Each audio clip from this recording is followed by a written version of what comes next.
Hi, I'm Ron Balicki, and I'd like to welcome you to my Filipino boxing series. Now, what you'll learn in this series will sometimes look like kickboxing. It'll look like Western boxing. There'll be hand trapping. There'll be throwing, and there's going to be groundwork. Now, I know I said it's a boxing series, but you got to remember this is more of a street fighting martial art more than a sport martial art. So their boxing is anything they could do with their hands. In this system, it goes under many names. I've been taught terms like you're learning panatukan, or panajakman, or sikaran, or panadaikan, or suntokan.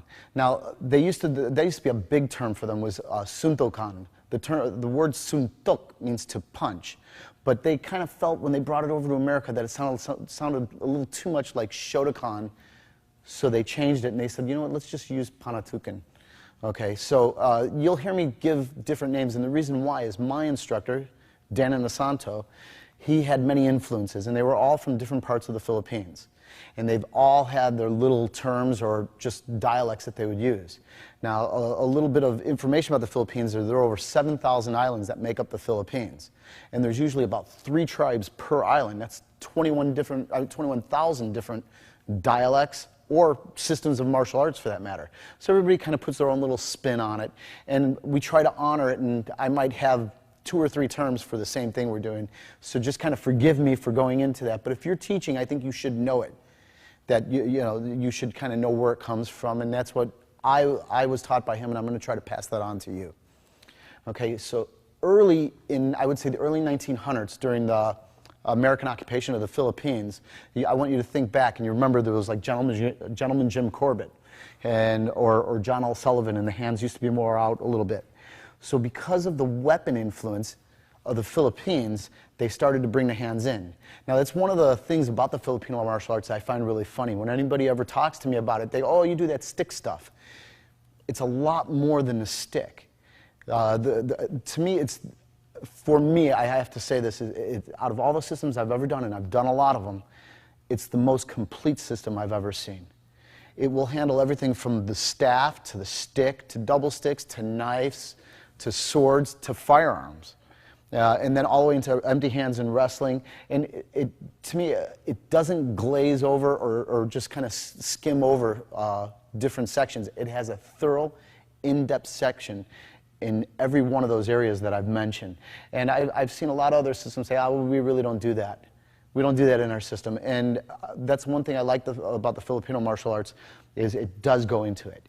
The cool thing about this art is if you're a young boy, you can do it. It's more kickboxing-like, and as you get older, it's something that will grow with you. Because I see people in their 80s still do this martial art because it's very adaptable to your physical limitations. So let's get going. We'll train this, and we're going to start off with more of the stand-up, more of the kickboxing area, and then we're going to get going into the other areas that I've mentioned.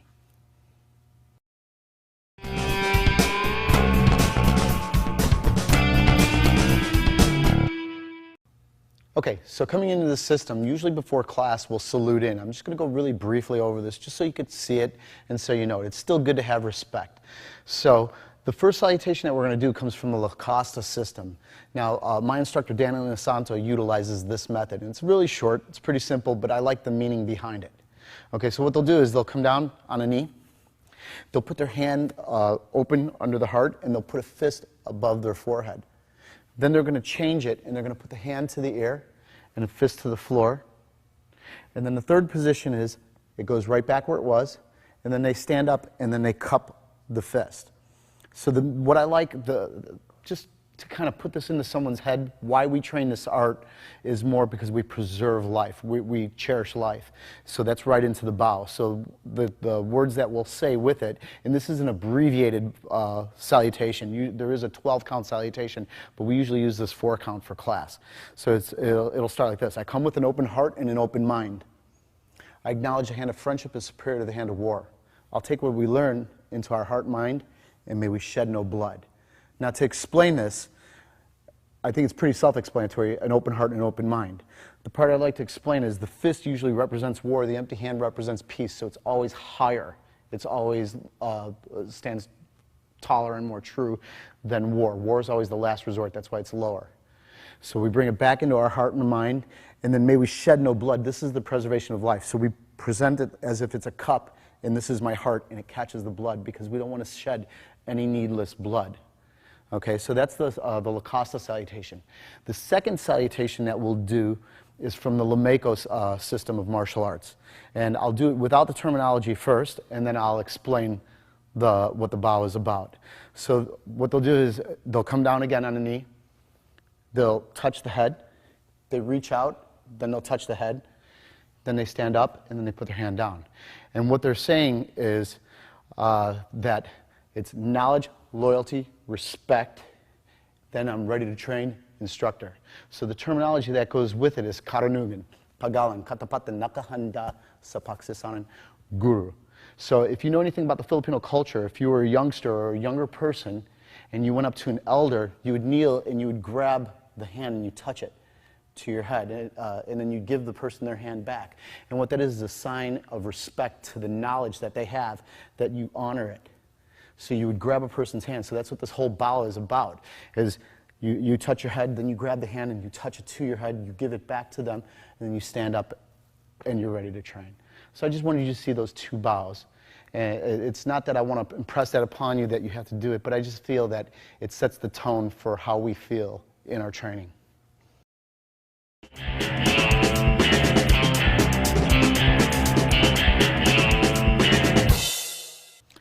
All right, the first section that I'd like to show you is stances. Now, I'm not going to spend a lot of time on this also. I know you want to get into your training, but just bear with me for a moment and take a look at this. All right, the first thing that we do is in Kali, the name of the Kali, it comes from two words. It's kamut lihuk. Kamut lihuk, kamut could mean empty hand or they mean body, and lihuk is motion. So the name of this whole system is body motion. So the word for me to even say stance is not truly correct because you're supposed to be in motion the whole time. But this is one area that we're taught at the start is always to be alert. So our first one is at rest position. Usually will just mean that it's a non-combative area and you're all right, but they still stress you to be cognitive of what's around. All right. Then we're going to go into alert. Alert is usually one hand up or the other hand up. All right, I'm not going to spend a lot of time, like I said, but I just want you to be aware of it. This is my alert position. All right, I want it to where my hands can be employed or my feet can be employed maybe to get out of there. Okay, fighting stance we're going to move into. In fighting stance, this is going to look more like a Western boxer right now. I want that rear heel up, okay? I want your hands up, elbows in. Okay, so now if you take a look at it here, all right, this is my fighting stance. Chin down, but I don't want your head perched forward. Just want it right here, relaxed, empty, loose hands. Don't make a fist and hold them. I just want you loose. The only time you should impact, just like most boxing instructors will tell you, is when you do make your impact is when you fully clench your fist. Okay, so this is my fighting stance, just really relaxed right here. I want that rear heel up. I can't stress that enough. Okay, now one of the things that you're going to see in this video is what we call false lead. All right, so right now this is my false lead, and it appears that I'm still, all right, if you were to just look at my upper half of my body, which a lot of people do, and when we're fighting, I could sit there and fight them, and what they don't see sometimes is I change my lead, but I don't change my upper body. So what I'm talking about is my legs switch sides, but my upper body stayed the same. So now it looks like I'm boxing you, and it looks like this is as far as I can go. Like right there is like, if I put my finger out, that's the maximum distance I can go. But because I did the false lead, this will go so much further. All right, so when we're going here, I want you to just think of this, one, and as you're going, you shouldn't be static. I'm doing this for the video right now. But as I'm moving around and they see me move, I'll step, but I still leave this lead. So if you were looking just at my upper half of my body, it appears that I'm in this stance. But I switched my feet, and now I'm here. So now I'll fight this way, and it appears like I can't reach any further, but really I can. Okay, so that's all I want you to do is I want you to think at rest. I want you to think of being alert, fighting stance, and then false lead.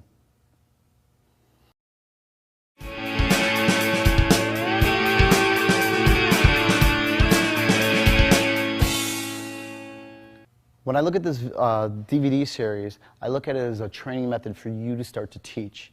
All right, and it's with my hope that someone gets this. Maybe they'll pursue the Filipino martial arts and they'll come into this and they'll start to, get into it deeper enough to where they become an instructor and show their students. So I look at you as my student on his way up to instructorship. So I am going to force some of the terminology on you. And if you're not into that, just discard it and then, just keep on going. Maybe you'll pick up some good techniques that you can use. But for those who are enthusiasts who'd like to learn a little more, this is what we have to go through. So, first, body positions. All right, the first one is obviously standing. All right, standing, even if it's a fighting stance like this, they call it tindog. Tindog just means to stand up, okay? Next is squatting. If I were squatting over someone or if I were trying to hit or grab on, this is called katin katin. Katin katin is to squat over someone, okay? If my knee drops, it's called lahud. Lahud is where I usually drop one knee. This is what we call a three-point stance because you get the 1, 2, and then the rear foot is 3. We usually try to stay away from this because we can get knocked over, and it's kind of hard to fight if you got your feet underneath you. You can get caught even for a fragment in time, and that could mean something really bad to you. So right here, if I got knocked over, I still can brace myself, or I can still get my legs out in front of me. Okay, the next one is sitting. So lingkud. Lingkud is to sit. Okay, now sitting, I might be trying to fend somebody off, might be trying to push someone away. You don't know why, at least right now, just in this, I don't want you to sit, but if you have to, this is the term that they'll use, okay? And then the last one is just lying down. So if I'm lying, this is called higda. Higda is to lie down, okay? So lying is higda. Then we come up into sitting. Sitting is lingkud. Kneeling is lahud. Squatting, katin katin. And standing is tindog. Okay, so with that, when you hear me say that term, you can scramble back and look at this video and figure out what I'm talking about. But like I said, I want you to know the terms, and I'd like to see someone pursue this to where they can become a proficient teacher or instructor in it.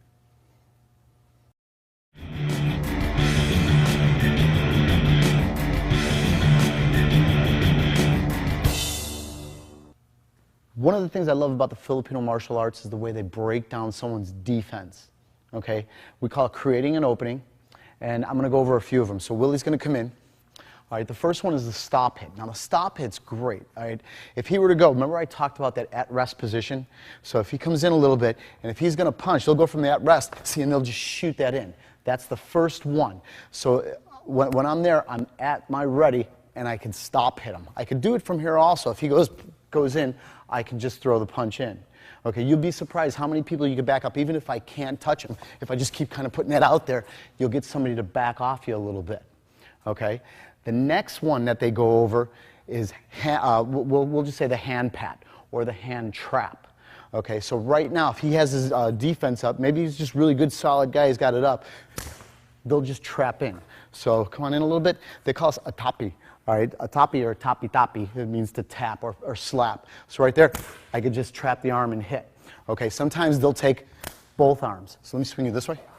See right here, if we're here, I might go here. See, because this could just go right into the boxing again. Okay, come on back over.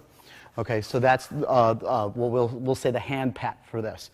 The third one that I want to do is called the ride, all right, or you might say panastas. Panastas is to cut. So when he punches, I just cut it. See how I create the opening? Go real slow. As it shoots in, it just slides up, and then I can go for the eye or I can go with the punch.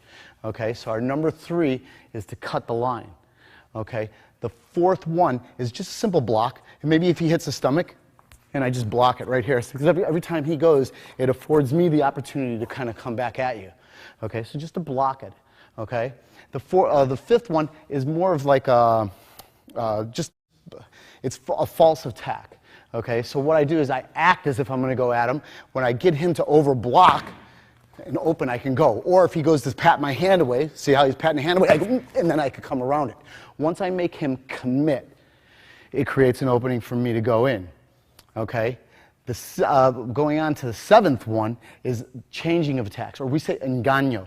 Engaño might be, I might act like I want the head, and then I go low. Okay, or I might go low and then go to the head.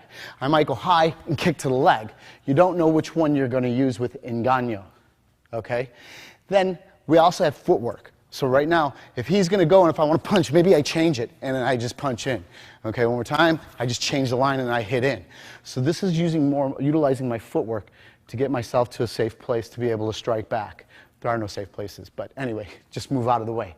Okay, then the next one is pretty good, is if he goes, they'll throw stuff. When he's not looking, they'll hit. So if you have keys, coins, whatever you have, you just kind of lob it at him. So last time, is if I'm here and if this is in my hand, usually they won't throw at the eyes. They kind of throw just above it, because what I want to do is I want to make him follow it or track it with his eyes. So the minute I throw it and he looks up, bang, we just go. Ready?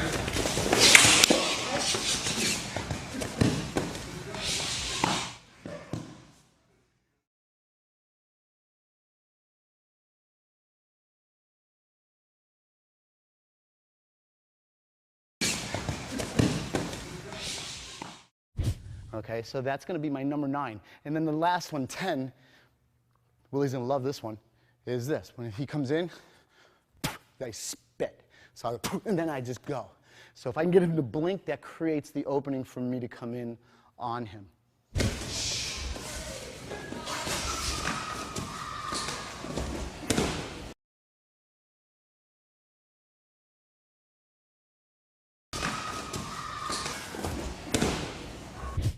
Okay, so to recap, we have the stop hit where I can just stop hit him before he goes. Maybe when he's first getting ready, maybe before he's all the way ready.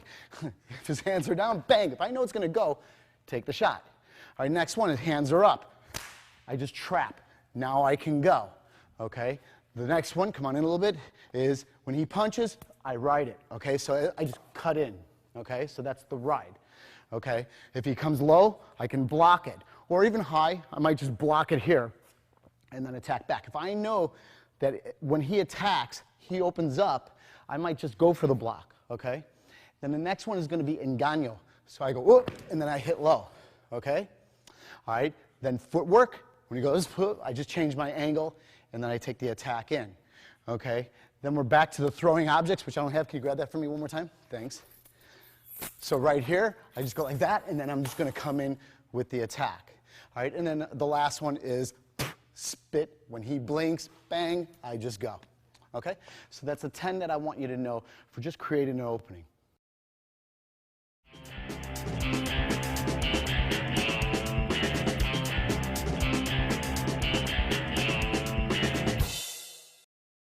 All right, let's look at your opponent now. Let's start to identify some of the weaknesses in his structure, some things that you want to look for to take advantage and go in and counterattack or score or finish the fight. All right, so let me bring Joe in. All right, so now Joey's going to come in. All right, if we're both fighting and we're up and you're going to get somebody, sometimes there's no movement out of them. So maybe they're just locked off. They're just going to fight you. That's the first thing that will tell me that there's not much experience behind this person. Okay, so right now if he's there and there's no movement, I have my choice. I could come in, I could trap, I can jam the hands. I might be able to kick the leg or just kind of hit and run and move around him. So obviously no movement is something we don't want to do, and we would love to have our opponent do. Okay, another thing is repeating patterns. So maybe he's got this thing where he likes to jab, jab, cross. So he's coming at me, and I just keep seeing him going 1, 2, 3. I'm going to pick up on it, and when he comes with that third one, I want you to pick up on it and move in. So if repeating patterns, look for.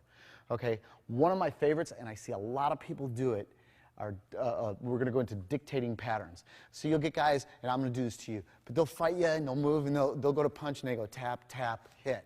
You see it all the time. Watch it. A lot of boxing gyms, when I'm sparring guys, they just move around, and they go, and I know they're going to punch. They tap, tap, and then they throw the punch.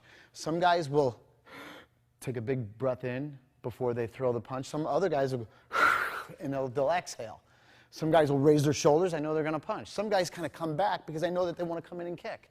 So look for dictating motions. All right, you'll see people, what are we? We're creatures of habit. We get into something. A lot of people, I mean, if they're honestly training, they start to be with their friends and they do their training and they pick up these little habits and then they go.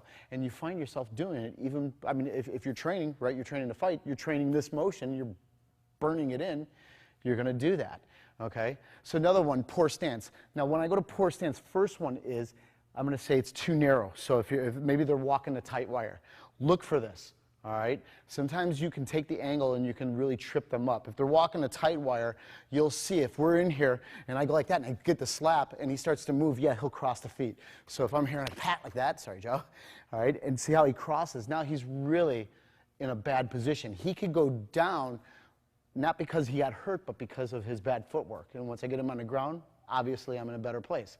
Other people, wide stance. You'll see guys just stretch it out. Oh, God, man, I would love that so much. You just sit there and just wreck his knee, or you could just come in. He's not going to get away from you. He's too wide. If he's got to start stepping, it's just too much to lift it. He's not centered. The best would be double, like they usually say double shoulder width, and just kind of relaxed, a little spread. Think of like if there were a telephone pole laying on the ground and you're kind of standing between it. So you want that distance. You don't want to be on the tight wire. Okay? All right. So then it goes into poor footwork. Just some guys just don't have footwork. So maybe he's going to step to the side and he crosses instead of step and slide. So what I mean by step and slide, he doesn't step and slide. He's crossing. So if he comes in and hits, see, this is another bad situation for me. I'm going to go down. Okay? And then, some people just focus so much on certain areas. And being a good fighter, you're going to be able to lie and make them concentrate on the wrong area, meaning he might have his attention up. Maybe I'm here, and I go up like that. It opens the leg, all right? Or maybe it's too low. He got kicked a few times, so now he's starting to watch the leg. I go, bang, and I get the punch in instead of the kick. So you want to just watch where their attention goes.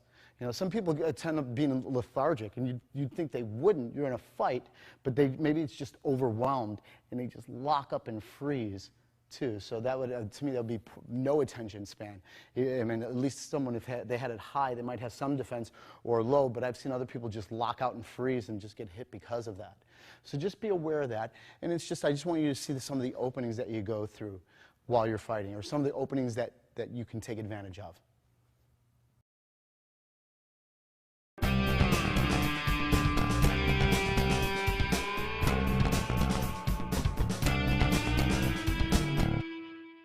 Okay, here it is. We are into footwork now. This is everyone's favorite area. I'm just joking. Everybody I know dreads it. Most people would rather just sit there and punch and hit, and everybody likes to avoid this.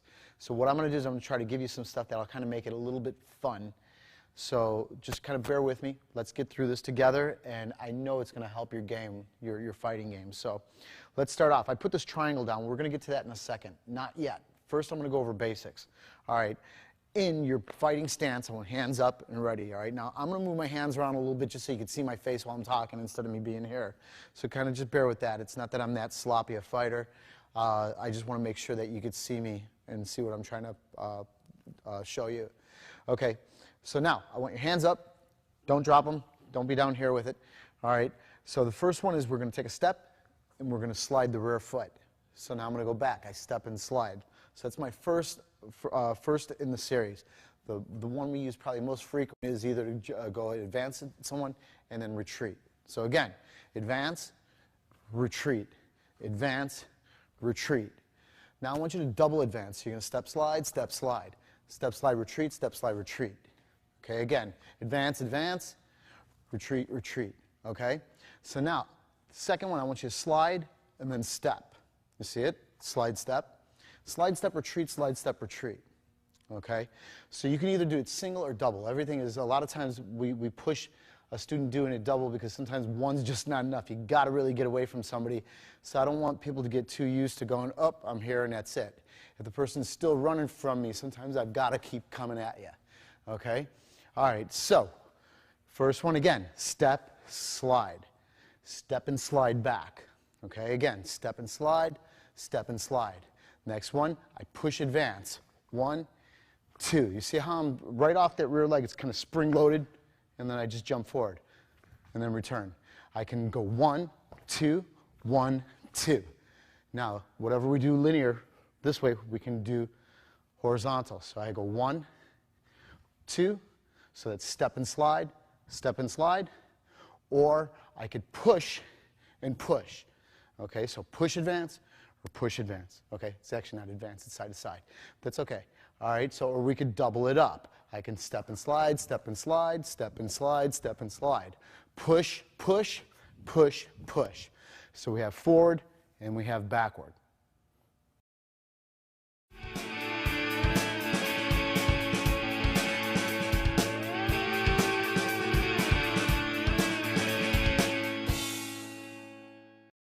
Okay, in the Filipino martial arts, it's pretty popular for having numbering patterns. Now, if you train the Filipino martial arts, you'll know that they'll have stick patterns that they'll go through, or knife, or staff, or everything. All right, so in it, we have a numbering system for punching. That's what I'm going to do now. All right, so right now, it's going to be a little long and drawn out. I'll go slow with it, and I'll do it a few times, let you check it out. I'm not going to rush you on this. All right, I want your hands up. I know a lot of people are already trained martial artists, but this is for a lot for those who are just coming into it. Again, we talked about stance. I want that rear heel up, hands up. I want you relaxed. All right, hands loose. All right, the first one is just going to be the jab. So when you throw the jab, I want you to make sure your hand stays up. Don't put it down. Think of your hand up. So you're going to jab. When it comes back, you're going to throw the cross. Okay, again, you jab and then you cross. All right, so the profile of it, if you look, chin down, jab, cross. Bring it, kind of screw it out, and bring it back in. Okay? That's our number one and our number two. So you got the jab, cross. Now the next one in our numbering pattern is going to be the body hook. So I want you to keep the hand up, and you're going to just twist or torque your body into the hook. So you're going to go body hook, and then you're going to body hook. So at the start, you jab, cross, body hook, body hook. Okay, let me turn this way. Jab, cross, body hook, body hook. Right from there, I want you to uppercut. Okay? Jab, cross, body hook, uppercut. See the uppercut? I'm just going to shoot it in right here. Again, my hand stays up. I kind of almost like duck into it, and then I lift. Lift with your stomach. Bring everything up as you uppercut. Jab, cross, body hook, uppercut, uppercut. So that's 1 to 6 right now. All right? Jab, cross, body hook, uppercut, uppercut. Okay, tight, high. All right, so the tight, high hook, I want you to envision he's right here. You're almost nose to nose, and then you pop it in, okay? I pull and I pop it in. So I jab, I cross, body, upper, tight hook, tight hook. Again, this profile, jab, cross, body hook, uppercut, uppercut, tight, high, tight, high. Okay, moving on now, a little further. Jab, cross, body hook, uppercut, uppercut, tight hook, tight hook. I want you to punch low, and you're going to punch low. So it's like a low jab and a low cross. Again, jab, cross, body, upper, tight, tight, low, low. Profile, jab, cross, body hook, uppercut, uppercut, tight, high, low, low. Okay, going on a little bit further with it. Jab, cross, body, upper, tight, low, low. Now long hook. So I really want you to stretch open and hook. All right, so it's going to be, if he's out here, and if I go, I want that hook just extended and out. Okay, so now profile. Jab, cross, body, upper, tight, low, long, and then long. Really extend it. Okay, in front again. Jab, cross, body, up, tight, low, long. Now right now, come with an overhead now. So it's like the long hook, but I just go overhead, and then I'm just going to uppercut from here. I know that we had the uppercut twice in it, but I believe it's the angle that's different. That is why they've added it again, versus like you're doing it low and high with the jabs. It's just a repeat, but it's at a different angle. So we go jab, cross, body, up, up, tight, tight, low, low, long, long, overhead uppercut, overhead uppercut. Again, profile, jab, cross, body, body, up, up, tight, tight, low, low, long, long, overhead uppercut, overhead uppercut. Okay, getting further in it. So 1, 2, 3, 4, 5, 6, 7, 8, 9, 10, 11, 12, 13, 14, 15, number 16. Okay, so now I'm going to go a little bit slower and I'm going to go a little bit further with it. You have the jab, cross, body, body, upper, upper, tight, tight, low, low, long, long, over, uppercut, over, uppercut. Now I want you to backhand and forehand, and you backhand and forehand, okay? So it's going to go jab, cross, body, body, up, up, tight, tight, low, low, long, long, over, upper, backhand, forehand, backhand, forehand. Okay? Now let me go a little bit further with this. Jab, cross, low, low, up, up, tight, tight, low, low, long, long, over, up, backhand, forehand, backhand, forehand. Now I want you to go overhand, overhand, overhand, overhand. All right. I know it's getting long. This is just a numbering system. Right now, I make my guys, if it's you're a beginning level person, you have to only know the first 4. Then as you progress, you got to get up to number 6, then 8, then 10, and eventually up to the 30. So you're going to get this all right away, but don't worry about knowing it right away. I just want you to see it. Okay? So jab, cross, body, body, up, up, tight, tight, low, low, long, long, over, up, backhand, forehand, down, down, down, down. Then once you hit a high, low, high, you will spin and go high, low, high. That's 1 to 30, so let's count it out. Jab, cross, body, body, up, up, tight, tight, low, low, long, long, over, up, backhand, forehand, overhand, overhand, overhand, overhand, high, low, high, high, low, high. 1, 2, 3, 4, 5, 6, 7, 8, 9, 10, 11, 12, 13, 14, 15, 16, 17, 18, 19, 20, 21, 22, 23, 24, 25, 26, 27, 28, 29, and 30. I know it's long and drawn out, but you'll see, I'm going to come back and I'm going to show you how this is employed, a lot, especially towards the end, how you'd use the different hands. Last time, slowly.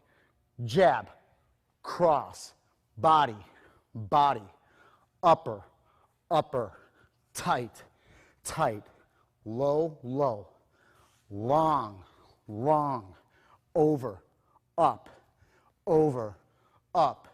backhand, forehand, overhead,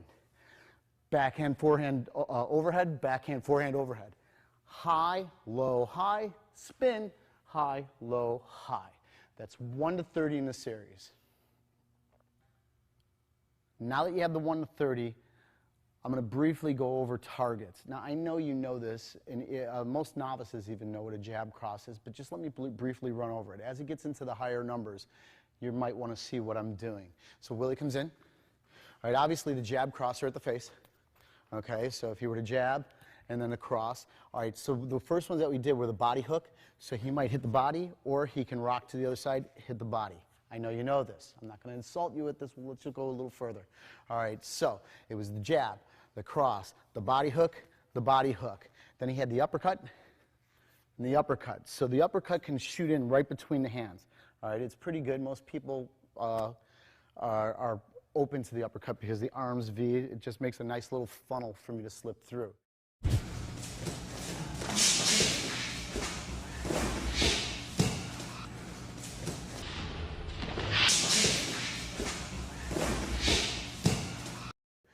Okay? So now, if I were head-to-head with him, that's where the tight hook could come in, or the tight hook the opposite way.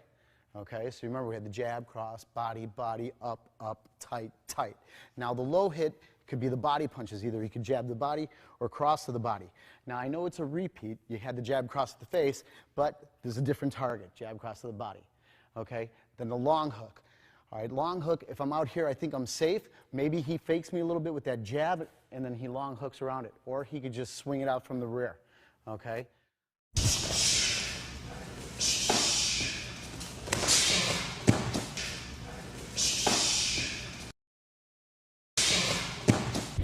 So right from there, we went into the overhead and the uppercut. So he hits the overhead. Sometimes my hand drops, and then he uppercuts. See, let's make it from the other side. They could see it better. So if he overhead, sometimes a guy will drop his hand. See, he's got the chin open here. Or if I'm good at covering my head, when he goes here, the body's open for him to uppercut. So that's going into the overheads and the uppercuts. Now, this is where you're going to want to see what we're doing. We go to the backhand, forehand. So when I jab, he might backhand it away, and it clears the path for him to forehand, to do the forehand blow. Same thing here, backhand, forehand. Okay? The overhead is pretty good because if I were to come in, maybe I'm here, he overhead, throws the overhand on the back of my neck or on the back of my head, and it clears the way for him to hammer down on me, usually into the neck or the side of the head. I mean, obviously you don't want to hit the dome because it can be pretty tough and it might hurt him. But if I'm in here, this is where he clears me down, and then he could just bang, hit that. It'd be a good knockout right in the back of the neck. See, or the opposite direction. He clears it down, and he hits it down. Okay, so that's the overhead, overhead. Okay, the high-low high could be the feint, high-low high, or it could be the hit they could hit. So if we have I'll call it a positive, if we have the positive, the connection, he can go down low. Or if he goes low, he can come high. And then they just have you split, or spin for training, just for the numbering system. They just have you spin. After he does a high-low high, he just spins. Spinning. 1, 2, 3. Step 1, 2, 3. And the spin is just to get us on the opposite side. So that's the 1 to 30, just the concepts of the hit, of where they go.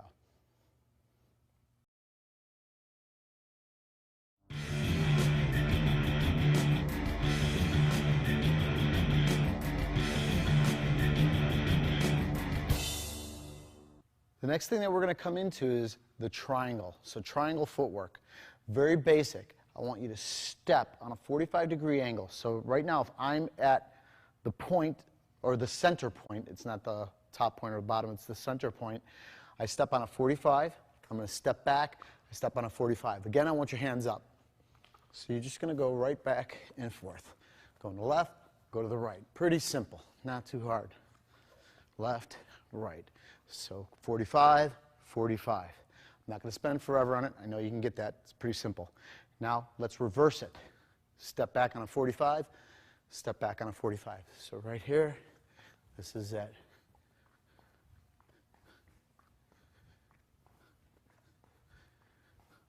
Okay, so when we advance, they call this the female triangle, right here.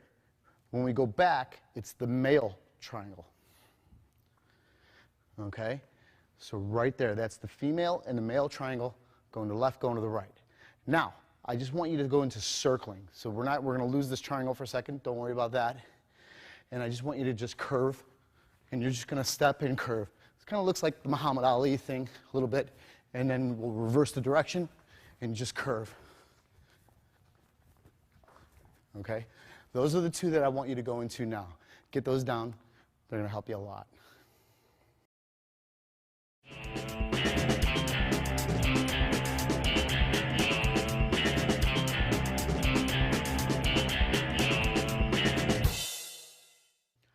Now that we're in the grappling section, I feel compelled to show you all the sectors and the way we look at it and our theory on what we call the clock approach to having a person on the ground. So Joe, come on in. All right, he's going to lay down. Just lay down center right there. Okay, so right now, obviously, I mean, most people are in martial arts do a little bit of grappling nowadays with the whole NHB craze.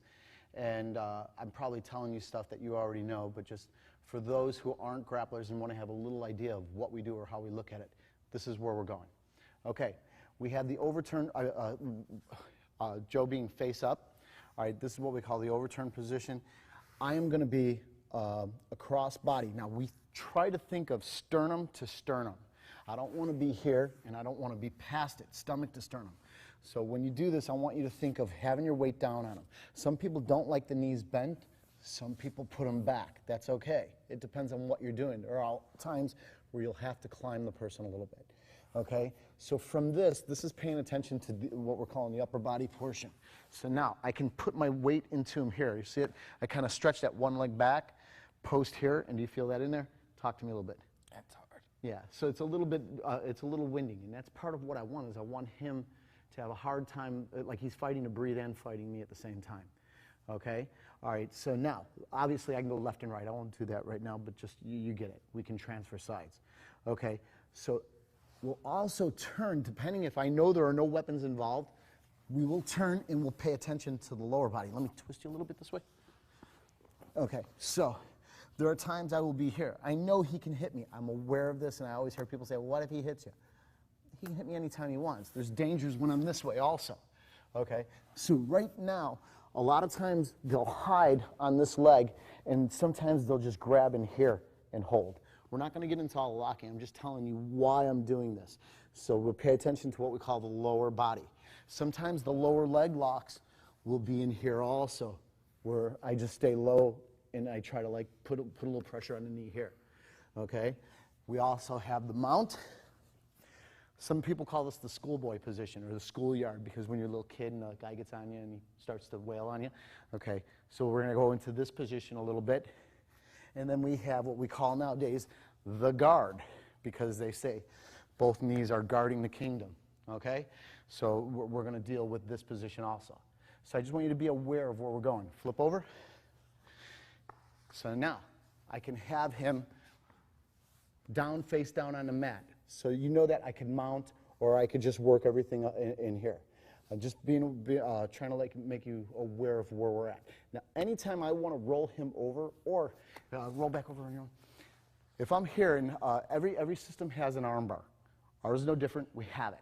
There are a couple things that we do different and that I really like for the street, but I'll get into that in a little while. But I want to just first give you the theory on what we do. I will never try to arm bar and just step over.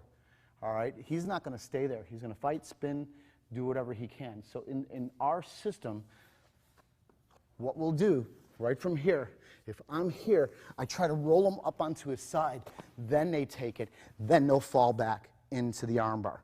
So we always try to get him up either on his right side, roll over, right side or left side. So when you're doing this video and you see me do this, I'm going to ask you, get him up on his side. It's harder for him to counter. One other thing that we do is if I'm here, I usually just don't lay back. A lot of times I pick him up and then I fall back with it. You see it? And then I'll just go back into the lock. I'm not falling on my back. I got that mic back there. I don't want to hurt it. Okay? So, or hurt me. So right now, when I tell you to go on the side, come, lift him up.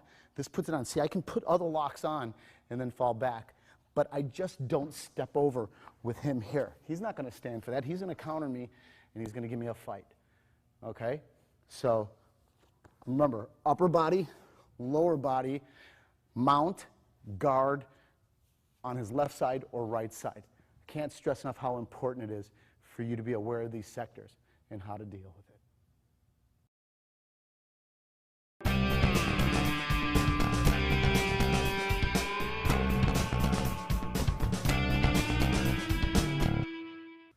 All right, let's get into the lead hand series now. Willie comes in. All right, all this is to teach you how to deflect or parry or block the jab. It's just dealing with the lead hand right now, so we're isolating. All right, so when Willie comes in, if he jabs, the first one is just to catch it. Now, normally my hand wouldn't be down here. I'm just kind of getting it out of the way so you can see what's going on. All right, so this is the catch, or they call it the cup. So when he jabs, I catch it, then I'm going to return it, he catches it. So we turn it into a game. He's just going to punch, I'm going to punch. Good. All right, so now if you look at what we're doing, I'm not reaching real far out for it. If I were to do that, he's going to slip it, I'm going to get hit. Not a good thing. All right, what I want to do is I want to discipline myself to reach out about this far. If he fakes me, I'm not chasing it. All right, really important. Can't stress it enough. Try not to reach out too far for it. Discipline yourself to where if you think it's coming, you lock out at that point. If it's not there, your hand's still here to protect. If I go too far, I'm never going to make it by the time he scores. So back and forth. 1, 2, 3, 4, 5, 6, 7, 8, 9, 10, on and on, whatever you want to do. All right, when you hold it, loose. How can I say this? Loose but firm. What I mean is I want the hand relaxed and loose, fingers in. I don't want you taking it and hyperextending your fingers or your thumb. So I just kind of like leave my hand in, just kind of loose, relax, not too flaccid to where it could get jammed back. So the first one is just the cup. So 1, 2, 3, 4, 5. All right, the next one we're going to go into is called pa'awas. Pa'awas is parry. So if he punches, I just, little parry. Let me swing this side, okay, just so you can see. So when he jabs, I just parry it right here. You see it? So again, I'm not pushing too far past center line, meaning like if his nose and my nose were matching, I don't want to block it past it because he will not stand for that. He's going to go somewhere else. I want to make it feel as if he's still scoring in. If I move his hand 2 inches and I move my head, just put in. If I move his hand 2 inches, I just move my head 2 inches, it's a miss. Okay? So if he punches, we just go right here. I punch there. So just a little parry right there. And just there and play. I mean, it doesn't matter. We can do this. Willie and I can't even count the amount of hours we have. And I mean, we'll talk about everything while we're doing it. It's just, I mean, it's just something that we'll do. You can have a conversation while you do it. Just train it. You know, the more you play with it, the better you're going to get. If you just sit there and say, oh, I know that, and you don't do it, the timing, there's a lot of benefits. Even pro baseball players still pick up grounders. You need to just really drill this and burn it into your memory. Okay, the next one. Okay, so now we had the catch, we had the parry. Now this one looks like the parry, but when it comes in, it just scoops it a little bit. Let me swing back around again. Okay, so when he punches, I just go right like that. This is called paglibot. Paglibot makes a little circle, okay? And then I'm just going to, for training right now, I'm just going to jab back. Later I might come in with this hand. We're not there yet. All right, so 1, and then Willie's going to do it. So we just go with the paglibot back and forth. So just a little scoop out, okay? When he punches, I don't want to scoop it too much up. I don't want this elbow raising that much, and I don't want this. What I do is I almost draw it and misguide it. It feels like it's still coming in, right? It drags you forward.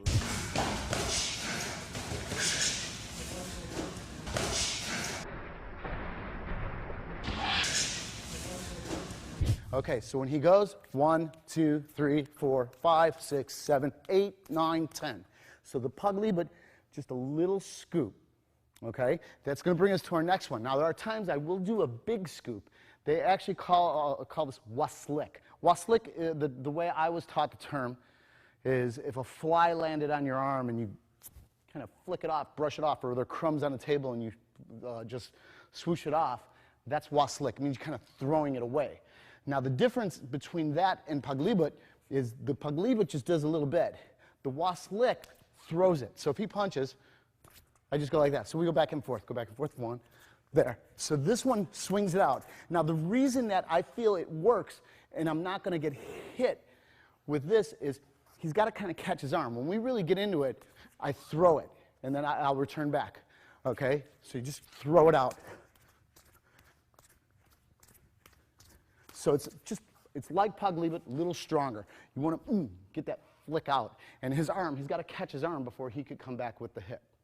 Okay, so that's going into waslik. The next one we're going to go into is called panastas. Panastas, the term is, I believe, cut. At least this is what Willie teaches me. He speaks the language. Okay, so when they punch, you just cut in. Okay, so we're just going to go back and forth. He's going to go, you go, and I go. Good, it's okay. 2, 3, that's it. So we just cut in. That's it. So that's going into panastas. Okay? Now, to close this up, I go into the gunting. So you're going to learn the gunting on each side of the bicep. First one is I hit here. Let me spin you. All right, good. Now watch this. So he's going to jab, I parry, and the gunting destroys the bicep. Okay, at least I hope it does. Okay, now for training, be careful. You don't want to nail it too much with the knuckles. I go through this all the time, and I'm going to do it again for this video. When the Americans first came to the Philippines, you got to understand, like Army, Navy, the big sport was boxing. And this is, I'm talking 1910, you know, like early John L. Sullivan days. All right? The hands were out here. They used to toe the line, if you know that term. They'd get on it, and they'd just beat each other until one man dropped. Then they asked the Filipinos, hey, you want to spar? You want to get in there? You want to fight? And they said, sure, we do that. And they got in, and their hands were up, and they were moving around, and here these Americans going, you know, kind of stand still, you know, they're trying to trap them. But the idea was they took from knife fighting the concepts of knife fighting, and they put it into their empty hand system. So if I were in a knife fight, I wouldn't hold my knife out here. It's a good way to get my arms carved up. They have to be in, no matter if I'm in a, like we'll call it a fencing grip with the point up, it'd be here, or the reverse grip or ice pick grip, and the point would be down, and they'd fight here with it. You can't leave your arms out here like this. So they fought like that, and they were moving. They used footwork, and it really changed boxing the way that we look at it today. You could see the influence, the Filipino influence in it. So with all that said, to go a little further with it, I'm sorry, to go further with it is they did the gunting. So the Americans would watch them, and they would hit like this, or they would hit like this. They would sit there and work their arm this way or this way, and it was almost like a joke the way I understand it. The Americans go, look at that, man. He doesn't even know how to punch. He's going to break his wrist if he hits. They didn't understand what they were doing, the philosophy behind it. So I want the camera to come in here on Willie's bicep. See, the concept is they would angle the fist. Do you see that? Okay, they would hit this way. They didn't want to hit this way, or they would go to the face, but if they were going to hit the bicep, they wouldn't just hook it here. They would just angle it. They would just hit like that and hit it here. Or if this other hand came in, the other hand came in, please, they'd angle the fist this way. Let me spin you around for that. They'd angle the fist this way. You see, because if I hit this way, there's nothing. If I hit here, he's not going to like it a lot. Okay? So when we go back and forth with the gunting. I just want you to split and hit it. So when the jab comes in, still move like you're using the pa'awas, but just add the hit to the bicep. Okay? And then Willie's going to do it, and then I do it. There. So and a lot of times, if you look at what Willie's doing, you could slap it. You can just hit it lightly. Sometimes I'll hit it, and I'll just kind of flatten my hand. It looks a little weird, but if I keep doing this, he's not going to like it, and he's going to start to hit me, and I don't want that to happen either. So we go 1, 2, 3, 4, 5. So it's just target practice. That's all you want to do is just hit the bicep and then give it back to him. Hit the bicep, give it back. Hit the bicep, give it back. So we just play with this right here. Just target practice. He's learning to get his head out of the way. See, Willie is moving a little bit. I'm not doing this. Look at where he can be scoring me as I do it. I see this a lot. Get your head out of the way. Get out of the way. So we kind of fade back a little bit, okay? So that's the gunting. So we're going to say that's what we call the split gunting. Now, when he comes in, this is the vertical gunting, is when he punches, I hit here. So I'm hitting the tricep. For training, I just go here or I just leave it open. Okay, so we go 1, 2, 3, 4, 5, 6, 7, 8, 9, 10. Same theory. I can go attack here or I can attack here. All right, so he can go right underneath it, or you can hit the bicep itself. Do it again. There it is. Okay, so that's our second. So let me go to the last one now. There are more, but this is the 3 that I want you to have. We had a split, vertical. Now I want horizontal. Okay, horizontal outside. So when he punches, horizontal, horizontal. So this one I fade out a little bit, and I just pop the. I'm going more for the tricep. Okay, right there, and then hit.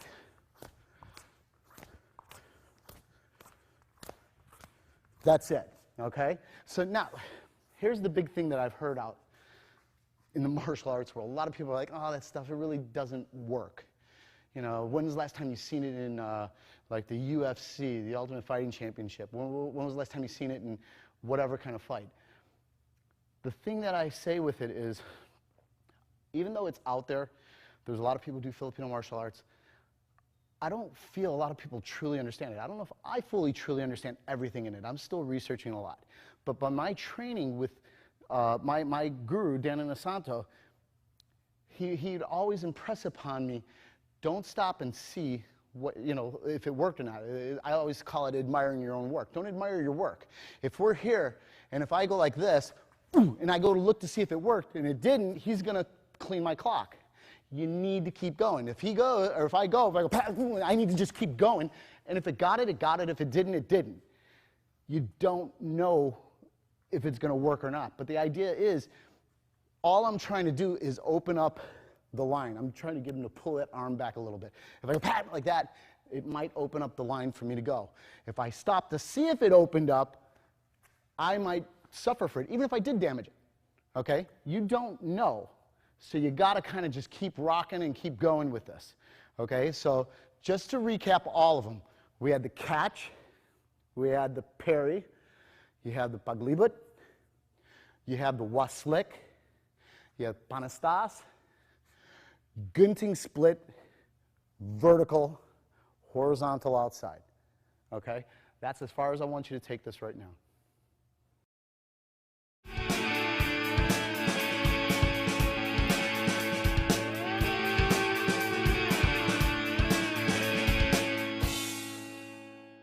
Okay, we're going to go into what we call the hampak paiwas. All right, hampak means like the wave of an ocean. So you think of that curl or the way it kind of like just moves along. And paiwas means to get out of the way, okay? Or to parry it and get away from it. So hampak paiwas, right now I'm just going to do it kind of static so you can see it, but there are two versions that I'm going to show you. One stays on a 180-degree line, so it's like a straight line. So it's not like a fighting stance where I told you not to walk the line. That's not what this is about. Right now, I want you to envision yourself on the rear base of this hourglass that I have on the floor. So I'm going to swing this leg around all the way to where I'm pointing the opposite direction. Then I'll step and I'll swing back. So this is the hampak paiwas on what we call the 180 line, or just the straight line. Okay, so I always envision if I were here and something were coming in, I'm clearing it and getting out of the way. Okay, so this is hampak paiwas. So all I do is I just have the students just go 1, 2, step 1, 2, and see I'm going from a left lead to my right lead, to the left lead, to the right lead. Okay, that's on the flat line. Now the next one, I want you to envision a box, kind of like if I had a line on here, and on each end, and we made it a box. So I want you to think of being up at the top of the box, and not that you'd be this far, I'm just trying to show you that I'm up at the top base. But I would step here. So now if you look, I'm stepping to each corner of the box. So I step and step. So if I had to get away, I'm just moving away. I could be deflecting something and just getting out of the path of it. Now this is used in everything they do, from knife to stick to empty hands. So this is hampak paiwas. A lot of people who do capoeira say it looks like a bad jinga, like I didn't know what I was doing with it, but it's not the jinga, that's why it's okay. So we're right here. So I step, swing back, step, swing back, step, swing back, step, swing back. So the first one is on the 180 line, switch my stance, switch my stance. The opposite one is on the box. I step back, step forward, step back, step forward. That's the two versions of hampak paiwas that I want you to have.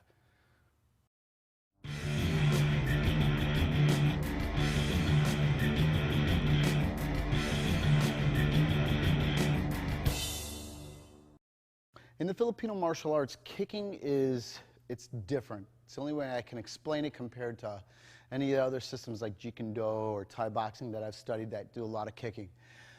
You have to think about the Philippines. Everyone in the Philippines usually has a knife, from what I'm told. And it kind of makes a lot of the kicking arts obsolete. You got to think about it. If I had a knife, and if he round kicks me, I just go, and I just cut that leg, it's going to change the art.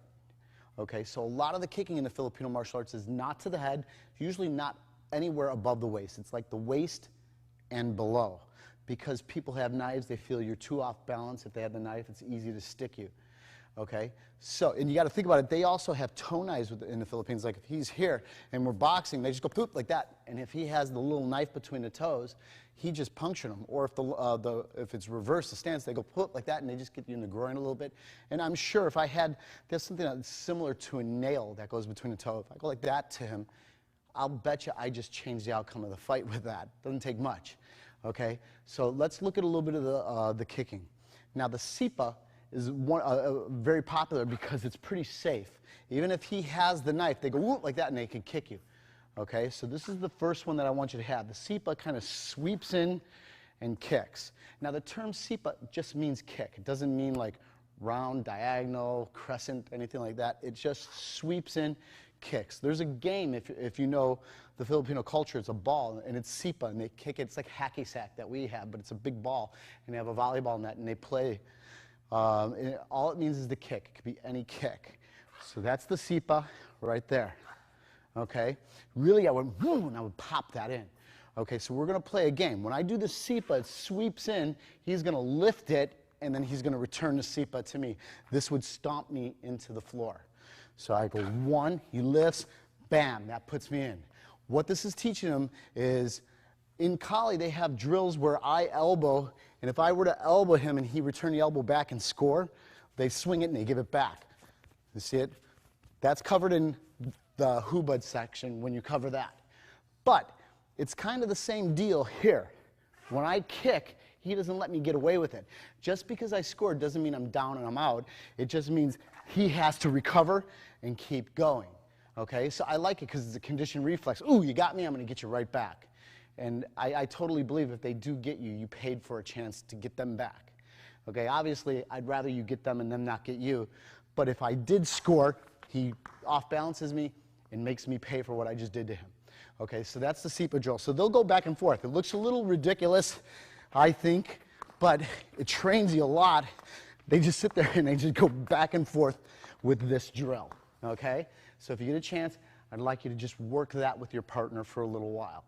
Okay, so now, the other type of kick they have is called yatuk. The yatuk is a stomp. Okay, let me back up a little bit over here. Okay, so they just stomp right in, so he could just stomp. So you just do it back and forth. Hands should stay up, and you cover. So you got to think about it. If it is a knife culture, and if I'm scared, not that I'd want to be this close to him, but I could possibly go here and stomp, or just get the SIPA in and stay maybe at a range where he couldn't get me, versus me going like that and have him cutting me or stabbing me. Okay, so that's why they use these kicks, these types of kicks a lot. Okay, so the yatuk just stomps. Okay, so we just stomp like that. Okay, so just train that a little bit with your partner. Okay, the last one I want to show you is called sikud. Sikud is also the round. It's a round kick. It's another way of saying kick. It's like if you think of English, I could say I hit him, I punched him, I clocked him, I struck him. You know, there's a lot of different ways to say that you went out and put your fist on somebody. So it's the same thing here. Is I SIPA, I sikud. Okay, so you don't know which one you're going to use. So the SIPA, this could, we're going to put it mid-body. So again, he kicks, I'm going to kick. We're just going to ride it for the first one. Okay, so just to get it in, ride, ride. Now the difference I've seen in the kicking styles where silat and Thai boxing, I say Kali falls somewhere in between there. All right, Muay Thai, they love to blow through everything. Silat, when they kick, they like to stick to everything. So Kali is kind of in between. It looks like a Thai kick to me, and then they just stay and they cut the line and they try to take you down. Same thing if I kick Troy, 1, he just goes in, that's it, and he would take me down. So right now, just get used to it and just kick back and forth. 1, 2, 3, 4, 5, all right? After you do this a while with your partner, I want you to put in destructions now. So if he round kicks me, first one, I pat it right into my knee. Can I do it one more time? Slowly. I just pat it right in there. See it? So we use the forearms to block the kick, and we just drill it right up into the knee.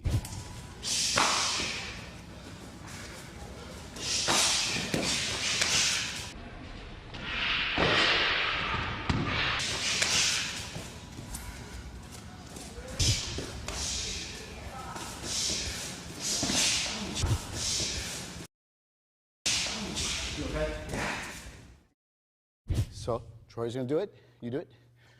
Right there. Just go back and forth.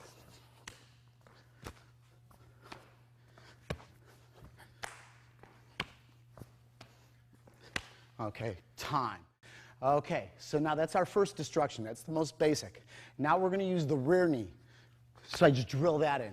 So he's going to go rear knee right in. Bink, right there.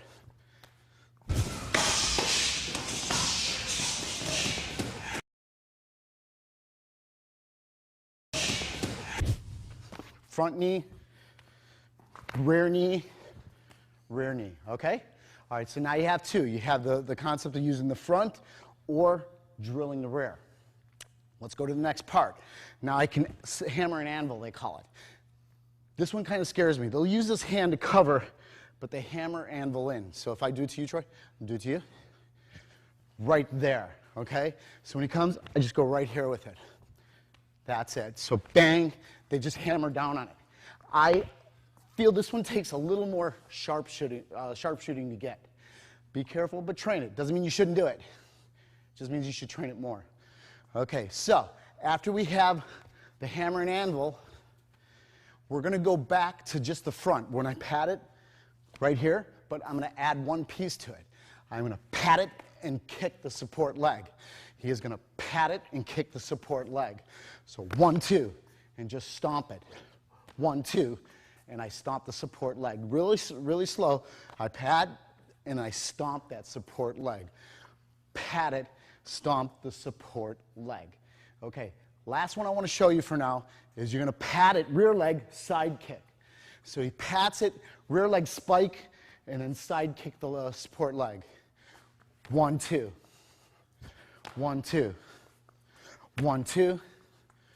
1, 2. That's it. So let's review. Just pat it into it, pat it into it. I can spike it, spike it. I can use the rear leg, front leg to the kick, front leg to the kick, rear leg to the side kick, rear leg to the side kick. So work those.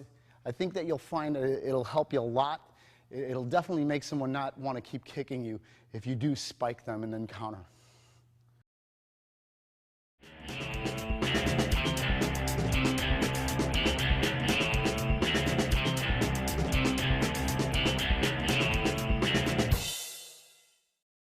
We're going to go into focus mitts right now. This is one of the first main series. It's, to me, one of the most important series. This is from the Lacosta system, the Lacosta system of Kali. So we call it the 1-2 series, or the jab cross series. This is our basic series. It's not so basic, though, but I'm going to get you through it, okay? We'll take it 4 at a time. So when we come in, this is the way I usually run my classes. I make them learn 4. And then they'll go on with that for a while, and when I feel they're ready to move on, then we bring them into the next group, okay? So the first one, I'm going to put you on this side, Troy. All right, he's going to parry, he's going to go to the inside gunting. So I put this pad on, if you notice. That way he doesn't have to worry about my safety as much, and he can start to just give it a little bit and get some good training. These are padded enough, and with this, it helps. Doesn't stop everything, but it's not bad. It's pretty good. So parry, inside gunting. Elbow. He wipes the eye, goes to the throat, shoves me away, cross, hook, cross, kick. Told you it wasn't too basic. Okay, to be, in all fairness, this is probably the hardest of all 12. So it's kind of nice because they get it out of the way right away. All right, so again, parrying gunting, then he elbows. See, the eye gets wiped there. He's going to pull the head in as he goes to the throat. Now he just shoves me back and goes into the punching. Okay, parry gunting, elbow, eye, throat, shove. 1, 2, 3, kick. You can tell that shove, just a little pop, because that way if he's here, if he just went to my throat, if I'm going to go to do something, he takes that thought out of my mind by popping me a little bit. So it's not like he's trying to shove me away, just a little bit of a, just to stop me to where he can get a break in my motion to deliver the blow. So parry, gunting, elbow, eye, throat, shove. 1, 2, 3, kick. Again. Sorry. It's okay, keep going. Last time. Good. Okay, so that's my first one, all right? Not too basic, like I said, but pretty good. You could see he's not waiting to see if the gunting worked. If he goes 1, after he gets a hit, he's sinking right in right away. It's just to me another road stop along the way to the end of this fight. You just want to get to the final destination. So you just keep getting those little stops, little stop hits, and just after a while, hopefully they're accumulative and they'll break down my defense and where he could take me out. Okay, number 2, put you on this side. He's going to parry. He does the gunting again. This time the rear elbow sinks in. You see it? His feet didn't change yet. This one, maybe he felt I was a little bit closer to him. Parry, gunting, elbow. See, now he's going to hack right from there and step. Look at what it does to my feet. Okay? Hopefully, if he hits me, it's going to put me down. So one more time. Let me get you in mark. Okay. Parry, gunting, rear elbow, step in. Now, my head's usually about here, so he's going to throw the overhead. Uppercut and an overhead. Do it on the mitts now. Okay, so parry, gunting, rear elbow, hack. 1, 2, 3, and I put the kick in. If he's got me here and he's hitting me, why not deliver the kick there too? Okay, so come on back in. That's it. Come on.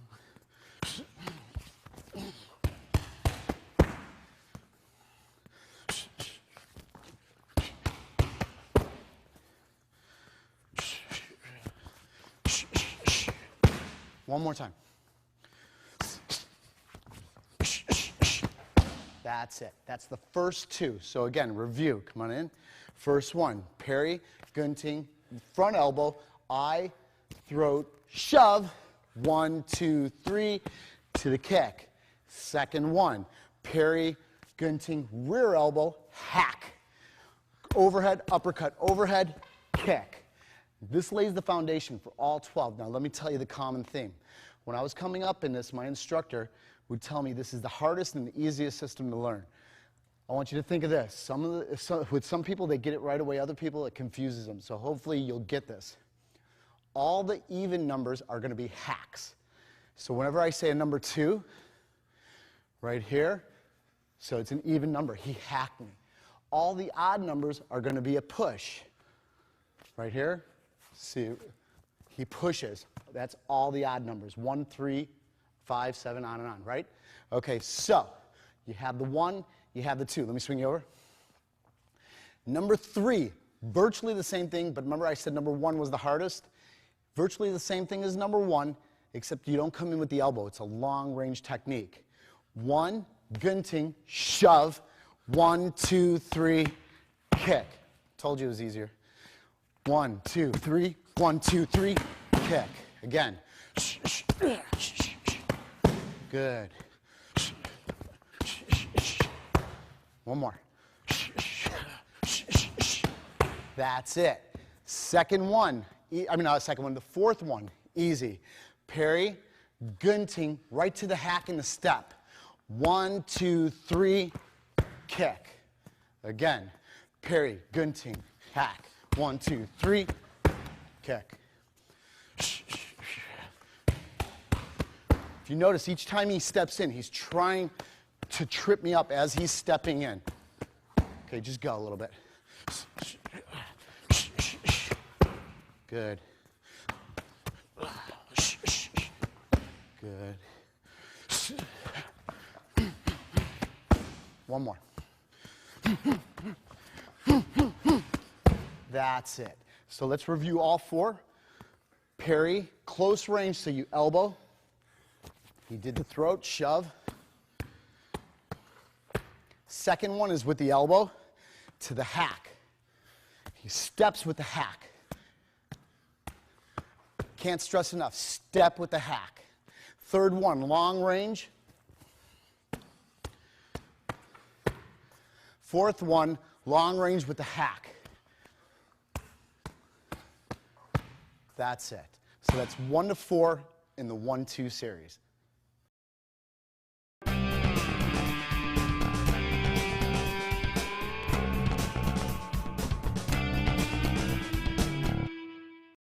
Okay, coming back into the Focus Mitt series, this is the 1-3 series. So the 1-2 series was a jab cross.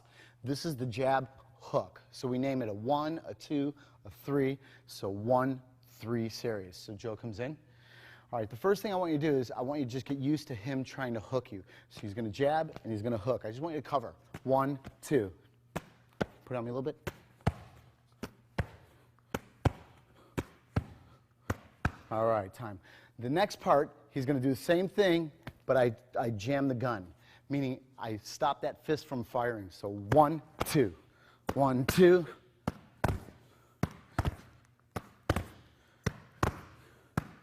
All right, time. If he had this off and there was a fist there, 1, I'm on it, okay? I don't want it to fire, so I put my hand on it. So go fast. Okay, time. Grab your mitt. Thanks.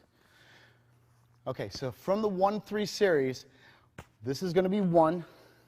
This is going to be 2. The next thing that I want you to go to is I want you to swing your arm down. See how it brings this over? So one more time. 1, 2, I swing it. I'm not done yet. 1, 2, as I'm swinging it, I elbow. I wipe the eye. 1, 2, 3, and round kick. Again, 1, 2, elbow, eye. 1, 2, 3, round kick. 1, 2, swing an elbow, wipe the eye. 1, 2, 3, round kick.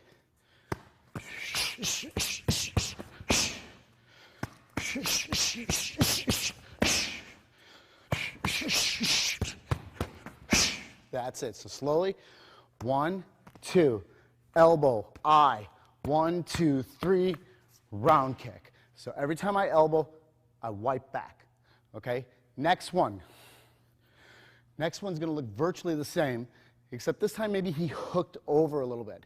So 1, 2. So maybe it's an overhand more than just the hook. So 1. Now it's hard to bring it all the way down. So when he goes, I meet it up, pull it down, elbow, wipe the eye like before, 3 hands, and I kick. 1, here. So I meet it, pull, meet it, eye, 1, 2, 3, round kick.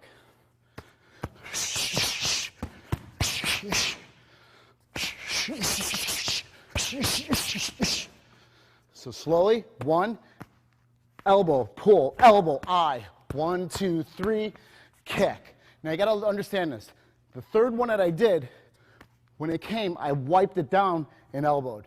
This time, because it's up, I'm meeting it, pulling it, elbowing it. That's the difference, okay? So it looks the same when you're doing it. Big difference while you're doing it, while you're performing it. Excuse me. Next one. 1, he's going to hook. I just hyperextend. I want to wrench it. I let it go. And kick.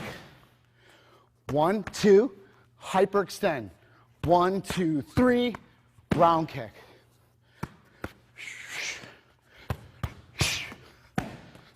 1, hyperextend. Last time. 1, cover, hyperextend, release, and kick. Okay, moving on. Next one. I'm going to snake like I did before. This time I dig underneath. Now watch this. I'm going to roll to the ground.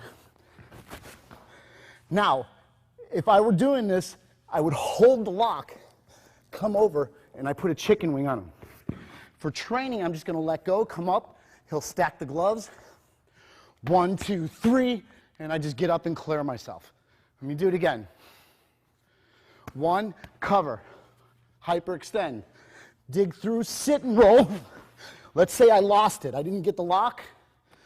1, 2, 3, just get up and clear myself. That's what I want you to do for the next one. Okay, so now, 1, 2, let's say I snake it, he punches, slap that right into him. I just want you to reap him right here. 1, 2, 3. If you want, you can kick if he's good with that. Come back up. Okay, so he, 1, 2, I snake it. I want hyperextend. He punches, I trap it. See, I just sweep it, put him down. 1, 2, 3, and boom, kick it. Okay, so that's the next one that I want you to go into in the series, okay? So the last one, 1, 2. I just want you to sweep the arm down. You could sweep in front, set him down. 1, 2, 3, and just get out of there for training. 1, 2. Swing it, wipe the leg, step down. You could also just kick if you want to.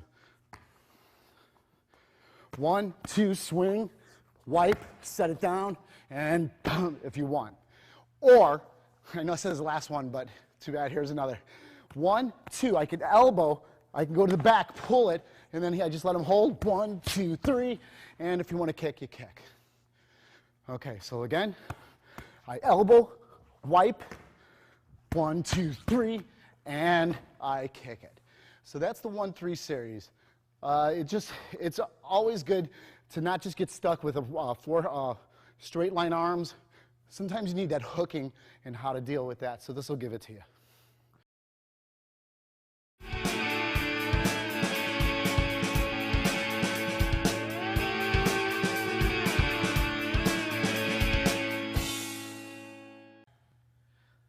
Okay, so now we're moving along. We're going to go into the jab and the cross now. So everything up until now has just been the lead hand.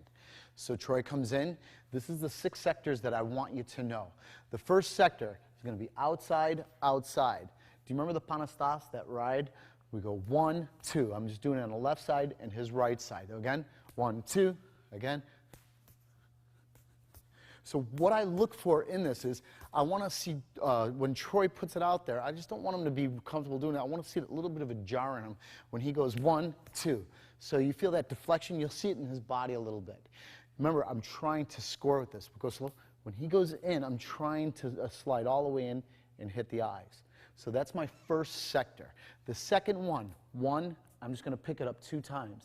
Now I could come back with the hit or just go into my boxing, but 1, 2 is number 2. Work my chin. 1, 2. There it is. 1, 2. 1, 2. See, this can go right here, and then I go continue in. All right, last time. 1, 2. Okay, number 3 is redondo. So now if you're a stick fighter, you'll know what I'm talking about. But you're just making this little orbit right here. So when he goes, I hit it, I hit it. This one kind of tough to go through. So hit it like that. Go easy on your partner and just go lightly, but you'll see after a while, he's not going to like that. So they just hit no matter what comes in. It can be done left hand or right hand, but just for this series, I require my students to be able to just do it with the left hand during my testing. So that way I know what they're doing. Of course, everything can translate left or right. So number 1, slide up, slide up. Number 2, 1, 2. Number 3, 1, 2. Okay, this is going to bring us into number 4. When he punches the 4, I go inside, then inside. Okay, so now you got to remember the number 2 went outside, inside. This one just stays in. Okay, so again, 1, 2, 1, 2. This can go slow. 1, I can wipe the eye as I go in, or I can go 1 block and then come back to the eye. Either way, it's fine. Okay, so again, 1, 2, 3, 4. Now we're going to go 5. 5 cuts in and cuts in. Now what's the difference? All right. Again, I'll refer back to number 2. Number 2 went in and then it went to the inside. Now we're going to go out to out. Again, 1, 2. This is where I pass center line. I come in and then I just cut through. It goes right there. Okay. So let me spin it around. All right. So watch this. It goes outside, outside, outside, inside. The redondo is the double wrap down, or you double strike down. Number 4, inside, inside. Do that again. Inside, inside. Number 5 goes outside to outside. Do you see it? So if I pass center line, freeze on the first punch. If I pass center line, see that hole that I create, or that open gate? He's going to come through it here. Push to the outside. Use the forearm. Panastas. Yeah. There. If he goes to the outside, it doesn't make sense for me to go around because he's going to be right there. So if he pushes outside, he opens that gate, and he's just going to be able to pick me up right through here. Okay? That's going to lead us to the last sector. It goes outside to split. Do you see it? And you've already done the split on the lead hand. Remember when we attacked it or I went to the face? So you go right here and then in. So it goes right here and then in. One more. 1, 2. So all of them together. Out, out, out, in. Redondo, in, out, out, out, split.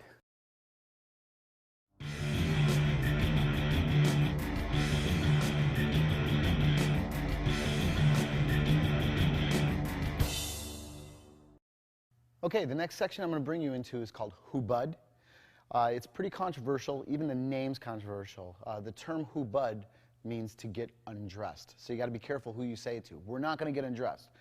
The way we use the term is if your hands get tied up, how to untie them. Okay, so that's what the whole game's about. There are people out there who feel it has no value. They say, it's not really fighting. It's like a game of patty cake.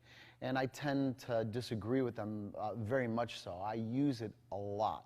And I feel if you watch any no-holds-barred fight, you'll see some form of arm or hand manipulation to tie someone's arms up. We just have drills for it. So I'm going to bring Joe in.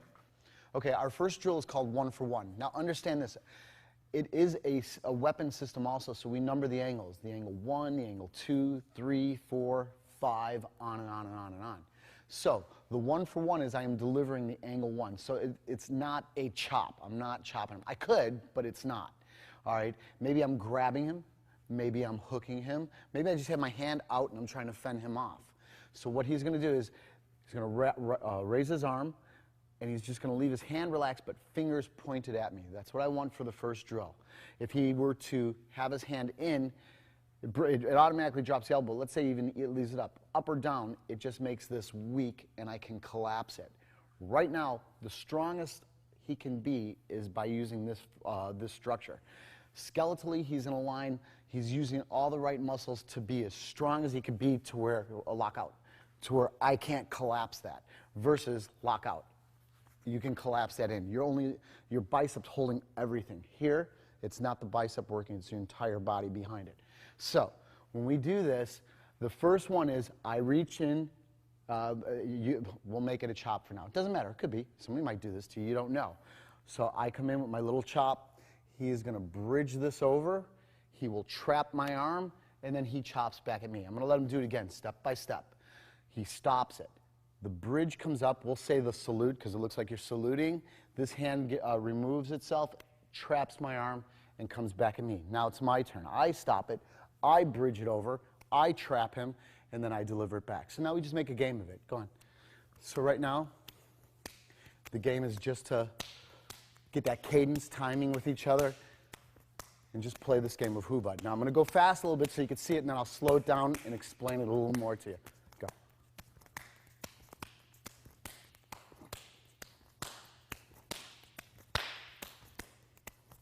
All right, let's slow it down. I stop it. I bridge it, trap, then I go in. He stops, bridge, traps. So this is the drill. 1, 2, 3. Now, if you look at it, when I bridge it, I'm not pulling him over. Then it turns into a game of muscle. You're going to get really sore doing it. What we do is when we play the game, I just kind of place it. See how I can remove the arm out now because this takes all the power, and then I trap.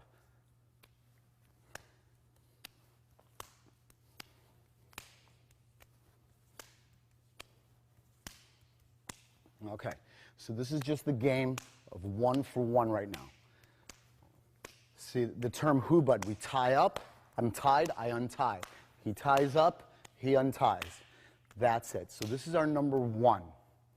Okay, so now it's going to bring us into the second one that I want you to do is 1 for 1, since, which is, it's confusing. Not 1 for 1, but 1 for 1. So think of number 1, number 4, number 1.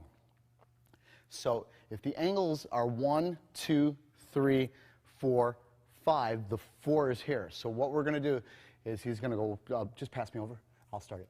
I go 1, 4, 1. Then I bring it over. 1, I could go palm up, or I could go palm down. So it's basically the same drill, but we just put this little body hit here.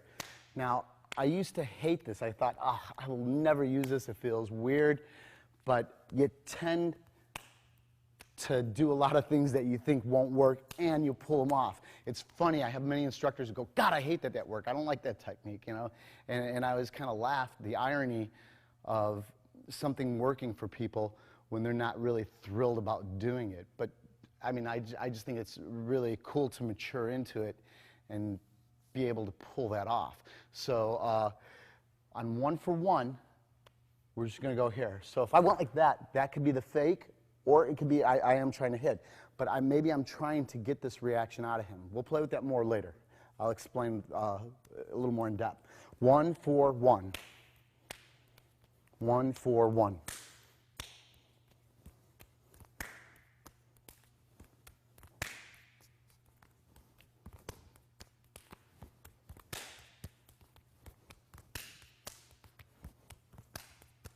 Okay, let's slow it down. 1, 4, 1, 1, 4, 1, 1, 4, 1, 1, 4, and 1. So that's the 1 for 1 drill. Get that down. Okay, so now, number 3. Number 3 is what we call palasit. Palasit means to pass. So if I were at long range, I might not want to use this technique. I might say, oh, it can pass. If I were at close range, I don't want to use this technique because I could pull this hand right into my face. So right now, the palasit, all we're going to do is just pass it. Really simple, easy. I don't think it takes a lot of explanation. But this is, if I'm going from long range, maybe he's got to lean back a little bit and just get rid of my hand. Simple drill. But again, it's like a baseball player. They still pick up grounders every time. Just because they're a pro baseball player, they go, no, no, no, coach, I don't need to do that. I'm good at grounders. You've got to keep it up to stay current and to keep the timing and keep that, just keep your edge sharp. So this is the palasit. Okay? Palasit just passes. And now it's going to bring us into our fourth and last one that I'm going to show for now is called segung. Segung means to stop it. So he just stops it. So we just stop it right here. Okay, so that's segung. Okay, palasit, segung. Okay, so now we're going to end it with I want you to just start to mix all four. So we just play the game, right? And you want to make it fun, otherwise you're not going to keep doing it. So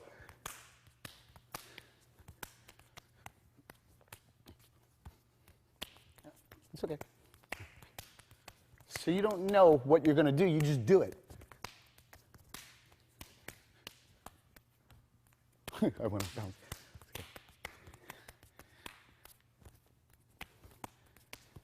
Okay, so slowly I can mix up all the variables in there.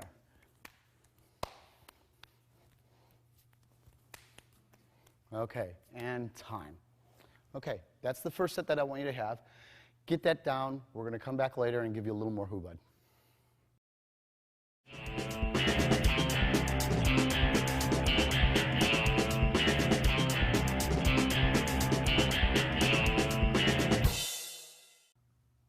Now we're going to go into what we call standing grappling. In our grappling system, every time we apply a lock, it's called kunsi. All right, so we're going to go into the kunsi lock flow. All right, so right now we're going to start off with jab and then the cross. So throw them at me a little bit. 1, 2. Again, 1, 2. 1, 2. Now, if you remember early on, when I first started, I started to show how to deal with the lead hand. And one way was, we did the elbow. So now I know I'm applying it to the rear hand, but obviously whatever I do in the front can be done to the rear. Okay, so when he goes 1, I hit it. See it? He's not going to leave it there after I hit it. He's going to pull it back. 1, he pulls back, I chase it. As soon as I know it's back, and if I did get a good mouse on it, when he pulls it back, I get on it. All right? Obviously, I know this is still live and he can hit me with it. Let me put you on this side. So 1, boom, right there. So once it goes back, I go on it. Everyone has this lock. Almost every system has this lock. So some I've seen like this, others I see like this. Doesn't matter. Others I've seen here. Right now, we're going to lay our hand on it. This is the number 1.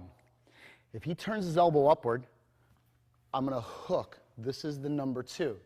This is what we call the chicken wing. I did this on the lying on the floor. Okay. Number 3 goes here. I extend it up.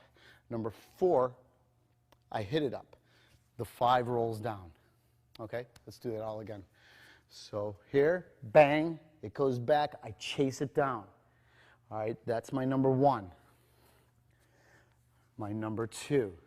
Now check this out. I put my hand palm up and I let his wrist drop into it. I keep the contact here, never giving it up, and bang, I hyperextend it there. If I don't feel I've got it good, I go to the next. If he turns his arm, I roll around it. This is the next one. Okay, that's where I ended it. So come on back over here. Okay, 1, 2, 1, 2, 3, 4, 5. You got that? Do it from this side. 1, 2. Chase it down. Right here. Lift, hyperextend, roll it over. Okay? Last time. Parry, elbow. When it goes back, I chase it. I'll run after it if I have to get on it. Put you on this side. So this is the 1 right here. If he lifts the elbow, I just hook under. This is the 2. I let it come up and drop. See how I maintain the contact, never lose it? Pop it up right here, hyperextend here, roll it over right here, okay? Take it that far, and then we'll come back later in this DVD and give you a little more to work on.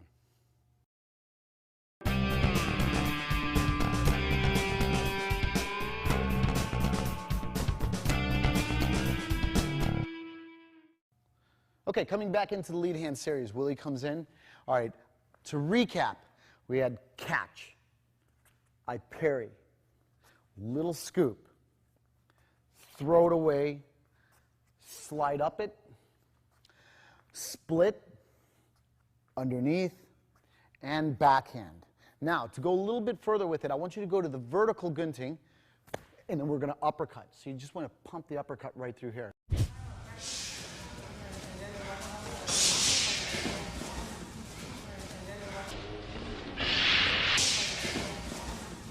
So when Willie does it, it's vertical gunting, and then he just shoots the uppercut. He could do this 2 ways. One, he could vertical gunting and uppercut, see how he's just covering, just like a boxer would. Or, if he feels it, he can grab, if he thinks he can get hold of that arm. You know, this is pretty fast in and out. Some people are real fast in and out with that jab. But if he feels that he got a catch, yeah, grab it. Because you're not in a boxing match. You want to just grab it, hold on to the person. You got a lot of things that we can go into. We're going to hit that later. Right now, vertical gunting, uppercut is the next one in the series, okay? Then I want you to go back to the split gunting. So I split, and this hits right here in the bicep, okay? So Willie goes, split, and see this? He just hammer fists it right here. So let's do that a couple times. Go 1, 2, 1, 2, that's it. 1, 2, 1, 2. So we just go 1, and I get the hit right here. 1, he gets the hit right there. Okay? Again, don't admire your work. If we go 1, just keep going with it. If you get it, you get it. Great. If you don't, you know, keep going. It's life, right? You don't get everything you want. So right from here, after we do the split and the hit, the next one, it looks the same, but it just a little bit scoop, and then I hit it here. So Willie will scoop.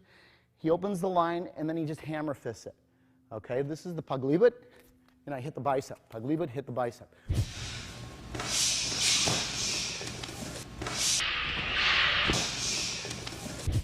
Hit. Let's do that a little bit. That's it. So that's the paglibot. Same hand hits. Okay? Willie paglibot, same hand hits. Now, we're going to do the paglibot again, but this time I hook it with the opposite arm. Paglibot, and it just hit the bicep with the opposite hand. So we say paglibot to the hook. Sorry, Willie. There. That's it. So right here. Right there. So we just train that little scoop, and you hit the bicep. Okay? Going into the next one is you're going to go paglibot, and they elbow it. Now, the elbow can go anywhere from, they'll elbow the hands. See, they'll go like that, or they'll hit here. You can hit here, or in, if you could reach it. So when he goes 1, you hit whatever you can get to. The whole thing about the Filipino martial arts is they treat everything as a target. Where a lot of martial arts, if they're here, just freeze for a second. My whole object is to touch his center mass, meaning almost like if you were looking at a gun silhouette, the head and the body. They don't look at the arms as a target. In the Filipino martial arts, what they say is, like, come on in a little bit, they'll say, oh, he, boo, like that. They'll take it because they feel this is the fang of the snake. If I could take a fang out, and if I could take the other fang out, the rest can just be yours. And it doesn't mean you're going to do it with one shot. That's not what I'm saying. It's just the theory is, I always like Jake LaMotta. Now, if you've ever been into boxing or if you've seen Raging Bull, the big thing with Jake LaMotta is by round 4, he looked like pulp. I don't agree with this fully, but the guy would just beat him for 4 rounds. And all he would do is he would take all his punishment in the face, and he would just sit there and just keep hitting the bicep. But by the 4th round, that guy's arms were rubber. He couldn't do anything, and then Jake LaMotta would just come in and bing, bing, bing, and the guy would be gone. And he won a lot of matches. I'm not saying to do that. All I'm saying is if he presents the target, hit it, and then just keep going, you know? And I'm sure if you hit it, it's not going to be healthy for it. Even if I don't hurt it much, I'll bet you there might be a little less sting on that punch because this could be cramping just a bit. And you hit it a couple times. I've seen some really good guys who really got this down, and they could damage you with it. So, again, we go 1 from the paglibot. I can hit with this, the same hand. I can go 1, hook it, or I can elbow. And the elbow is anywhere you can reach it. Okay? All right, so now Willie's going to recap the whole thing for me because I like his angle for this camera. So he can do the vertical gunting, uppercut. He can go split gunting, hammer the bicep. Okay? He can go paglibot, same hand, that's it. Then he can paglibot and hook it. Or he can elbow it, paglibot to the elbow, and it could be anywhere. If I were in more, and if you could touch the face, by all means go and touch the face. Okay? All right, so train that, come back and we're going to give, come back in a while, we're going to give you more.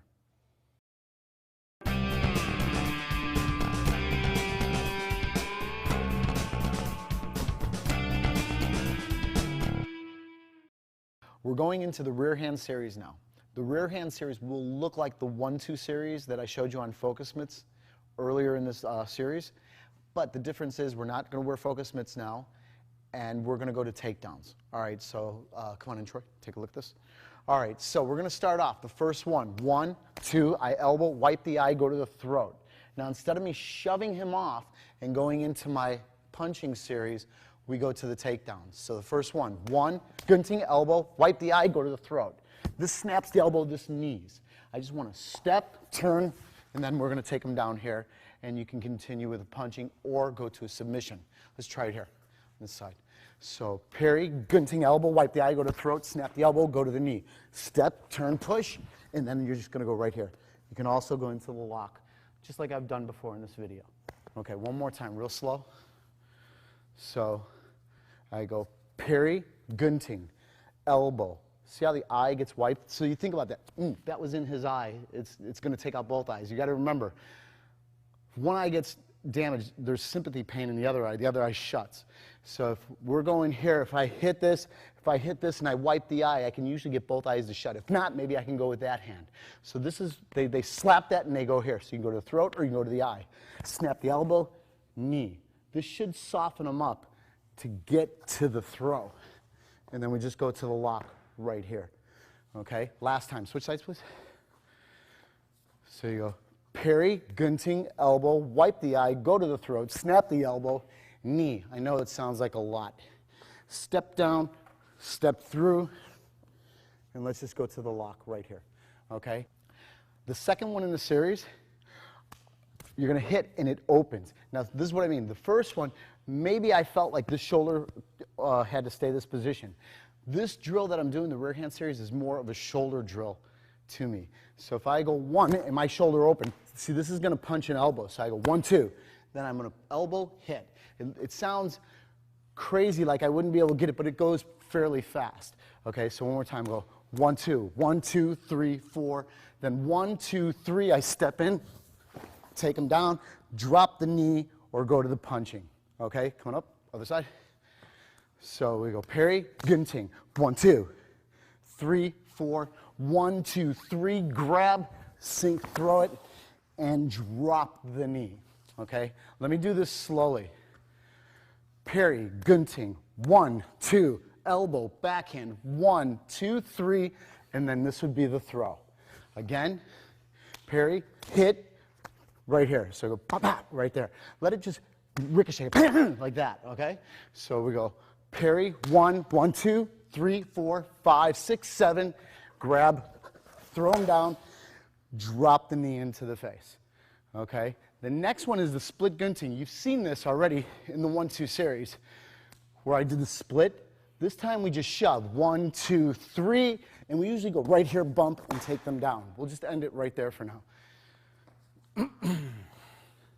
So after I do the split and the shove, if I feel he locked off, like if he's like just trying to bear in and stand his ground, after I go here, I just come right down here.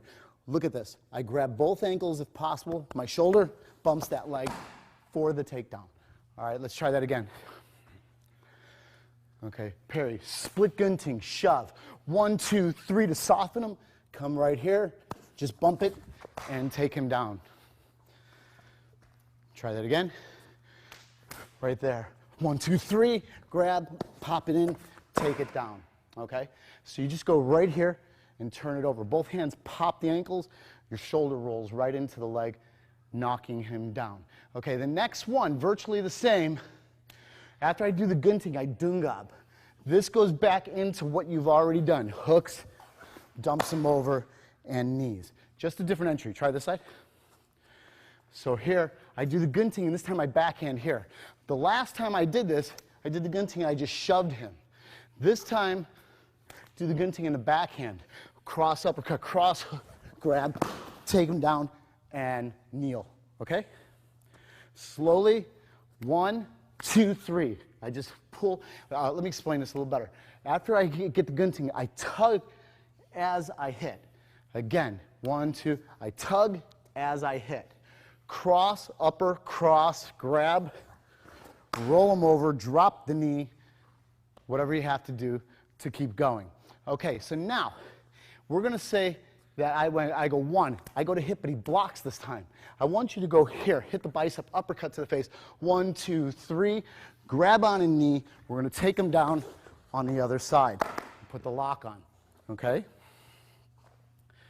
So 1, 2, he blocks, I hit. Uppercut. Now I have a choice here.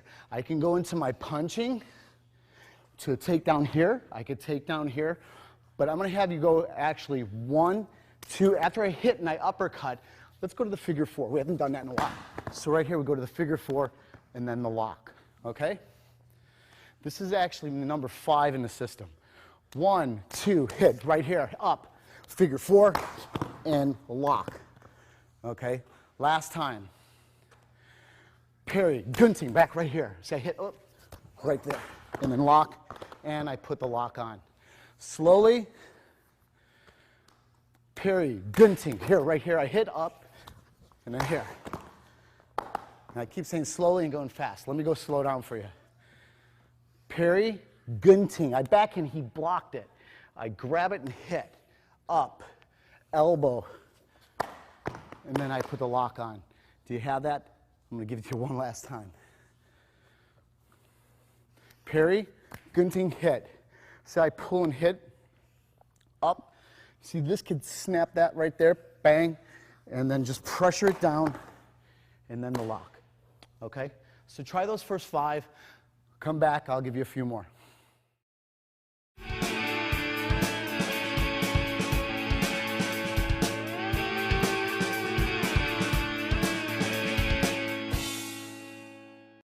We're going to go into the triple jab drill now. This is going to get pretty big, and I actually have a lot of fun with this. I think you're going to like it.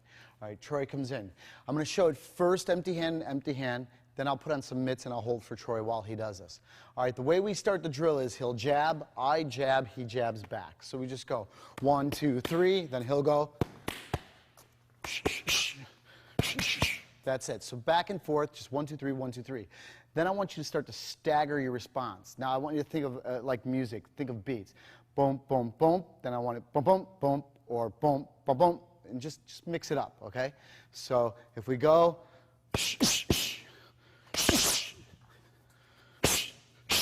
that's it. So you see the way we're kind of stagger it? It feels uncomfortable, but that's the way the fight's going to be. You're not going to just go all the time. Bang, bang, bang. It's not about that. You're going to stagger, you're going to stutter, and you want to trip up your opponent. So that's the way that you should play with this. So you should just play together like this, and then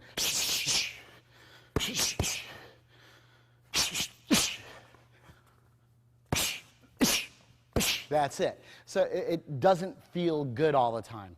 After a while, you get used to it. You get used to your partner, and just spend like a round, a good 3-minute round. If you do this every time before your workout, you start to pick that up. Okay? So now, the second one that I want you to do is going to be 1, 2, 3. So if he hits me, 1, 2, I attack his bicep, just straight into me. 1, 2, right there. So if I do it to Troy, 1, 2, he hooks the bicep. 1, 2, hook the bicep. 1, 2, hook the bicep. 1, 2, hook the bicep. That's our second one. Okay, pretty simple. So slowly again. He jabs, I jab back. My jabbing hand leans out, I lean out and I hook the bicep. End it there. 1, 2, lean out, hit the bicep. 1, 2, lean out, hit the bicep. Okay? Our third one, same thing. 1, 2. He hits the bicep, he's going to cross at the face. So I go 1, 2. I hit the bicep, I cross at the face. Okay? Troy goes hit, hit. That's it. Whenever we're not worried of focus mitts, I always say go to the face, make them defend. This is one thing I always try to get past is, watch this, if we do the drill, if you punch, 1, 2, and if I go like this and I start aiming at his hand. I mean, it's okay if you're just drilling, but just start to go there because it's going to start to train him that he's got to get that parry. Okay? So the next one that we're going to go to is virtually the same. It goes 1, 2, I want to go split to the face, cross. 1, 2, split to my face, then he crosses me. Okay? 1, 2, split to the face, cross. 1, 2, split to the face, cross. Okay? Then the next one after that, I'm going to repeat these again and again and again, so you'll see it over and over. The next one after that goes 1, 2, I do the same thing, but I hit the body, then I go to the face. 1, 2, he goes to the body, goes to the face. 1, 2, body, face. 1, 2, body, face. That's it.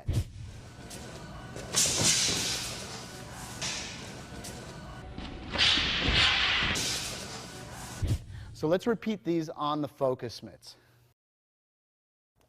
So I grab the focus mitts, we come back in. So you remember our first one was just the triple jab.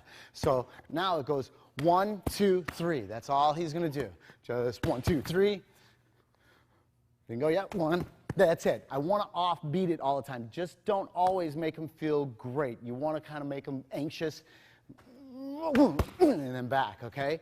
That's the first one. Or if you just want to get a little sweat going, you can just go like that if you have to. Maybe for a new guy, or you can go and then right back fast. Kind of bang, bang, there, okay?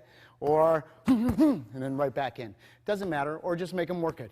1, 2, 3. 1, 2, 3, 1, 2, 3. That's it. Okay, that's our first one. Now, this is where I start to take some punishment. It's good to wear the elbow guard, which I don't have on right now, but that's okay. 1, 2, 3. That's it. 1, 2, 3. 1, 2, 3. 1, 2, 3. 1, 2, 3. That's it. 1, 2, 3. See how he's attacking the bicep? Next one, he's going to go 1, 2, hook, cross.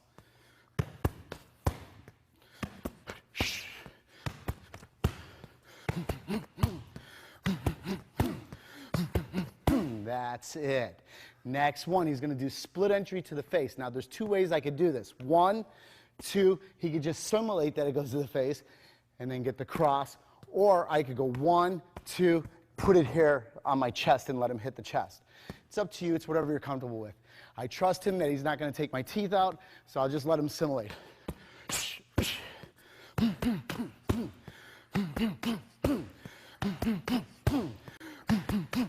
That's it. Slow it down. 1, 2, split, go. Again, 1, 2, split, go. 1, 2, split, go. Last one. Takes the stomach. Let him touch you a little bit. It's not going to kill you. Just don't, if it's too hard, say, oh, dude, lighten up, back off, whatever. And I'm sure you're going to cooperate back and forth because remember, when we switch over, it's my turn, and he's not going to want me to do it. It's like sparring. You kind of have a partner who respects you. You have a good learning time together. Then there's always that guy who likes to go a little bit harder, and what do? You got to pump up the volume, and then pretty soon it's a fight. So 1, 2, split to the stomach, cross. 1, 2, split, cross.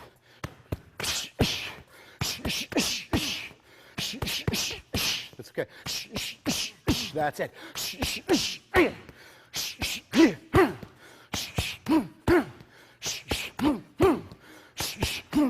That's it. So to review, triple jab, 1, 2, 3. Second one, 1, 2, hit that bicep. Third one, 1, 2, hit the bicep, cross. 1, 2, split to the face, cross. Last one, body, cross. That's the start of the triple jab series.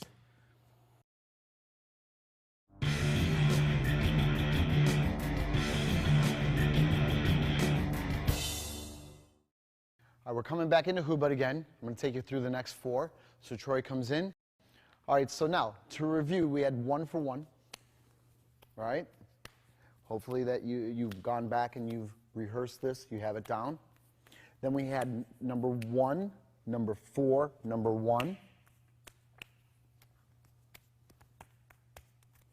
Okay, and then you had the palasit, where we just passed, right? And then we went to sigung. Sigung is just stop it. Okay, so if we just roll in 1 for 1, we're going to go into the next one. The next one is called hambak. Hambak, you remember the footwork that I did, that hambak paiwas? Same deal. It means a wave, okay? So when we go into this, I am just going to roll around. You see it?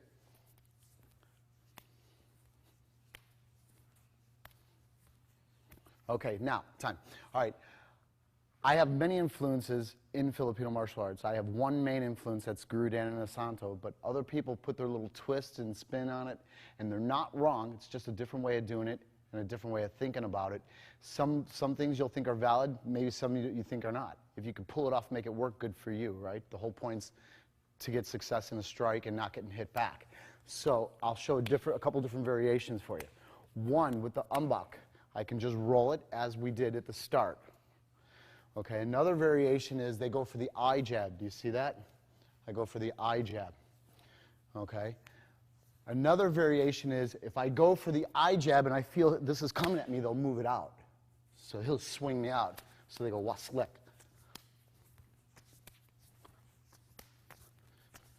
Okay, so just to show a few, I mean, you don't know what you're going to feel when you're in there in the mix, but if you feel that arm moving, you got something.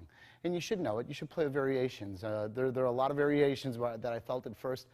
I went, it doesn't feel too good, but after you get used to it, things come around and you start to feel better with it.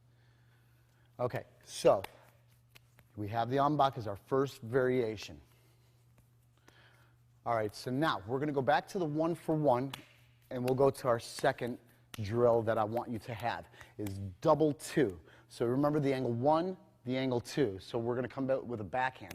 So slowly, what I do is I bridge it up, and instead of me hitting on the angle 1 side, when we do this drill, I will hit on the angle 2 side.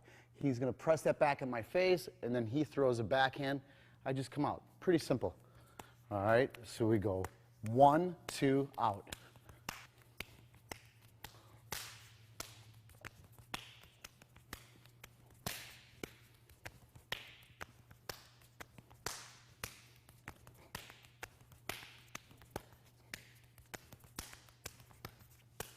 All right, so slowly.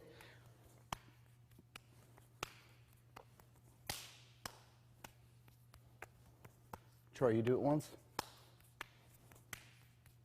1, 2, out. I'm going to do it. 1, 2, out. Troy does it. I do it. Slower. Do it. 1, 2, out. I'll do it. 1, 2, out. Okay, that's the double 2. That's going to bring us to the next variation, triple 2. So when we go, virtually the same. We go 1, 2, you guessed it, a third 2, and then you remember that first drill that we did, the 1 for 1? You just go right back into it as I throw the last backhand. 1, 2, and then he hits out. You see it? So if you do it to me, Troy. 1, 2, see, I just hit it, and then I come out. Okay? So think of it like punch once. It's like that gunting that I taught you, and then I just come back into the drill. Okay? So you go 1, 2, that's it. And then he's going to go at me. 1, 2, and then out. That's it. I'm going to do it to you. 1, 2, that's it. And then you do it to me. 1, 2, and then out. Okay, that's the triple 2. Okay, so the triple 2 is just the outside gunting on that third backhand. Okay, last one that I want you to have is what we call 5 for 5, or the number 5. So the numbering system, 1, 2, 3, 4. The 5 is the thrust. So we just say you punch. So the punch is dealt with the parry, or the pa'awas. Remember the outside gunting? We do the outside gunting to what we say the salute position, and then I punch back.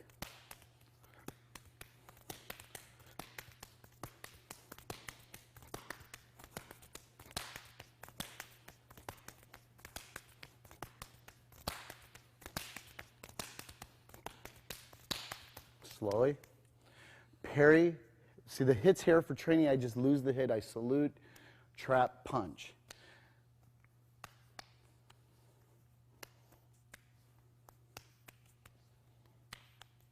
Okay, parry, salute, trap, punch.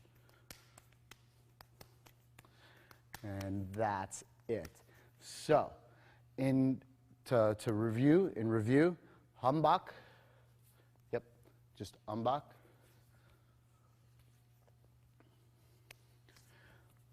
Double 2. Troy can do it to me. 1, 2. Triple 2. 1, 2. And then he comes out. He could do it to me.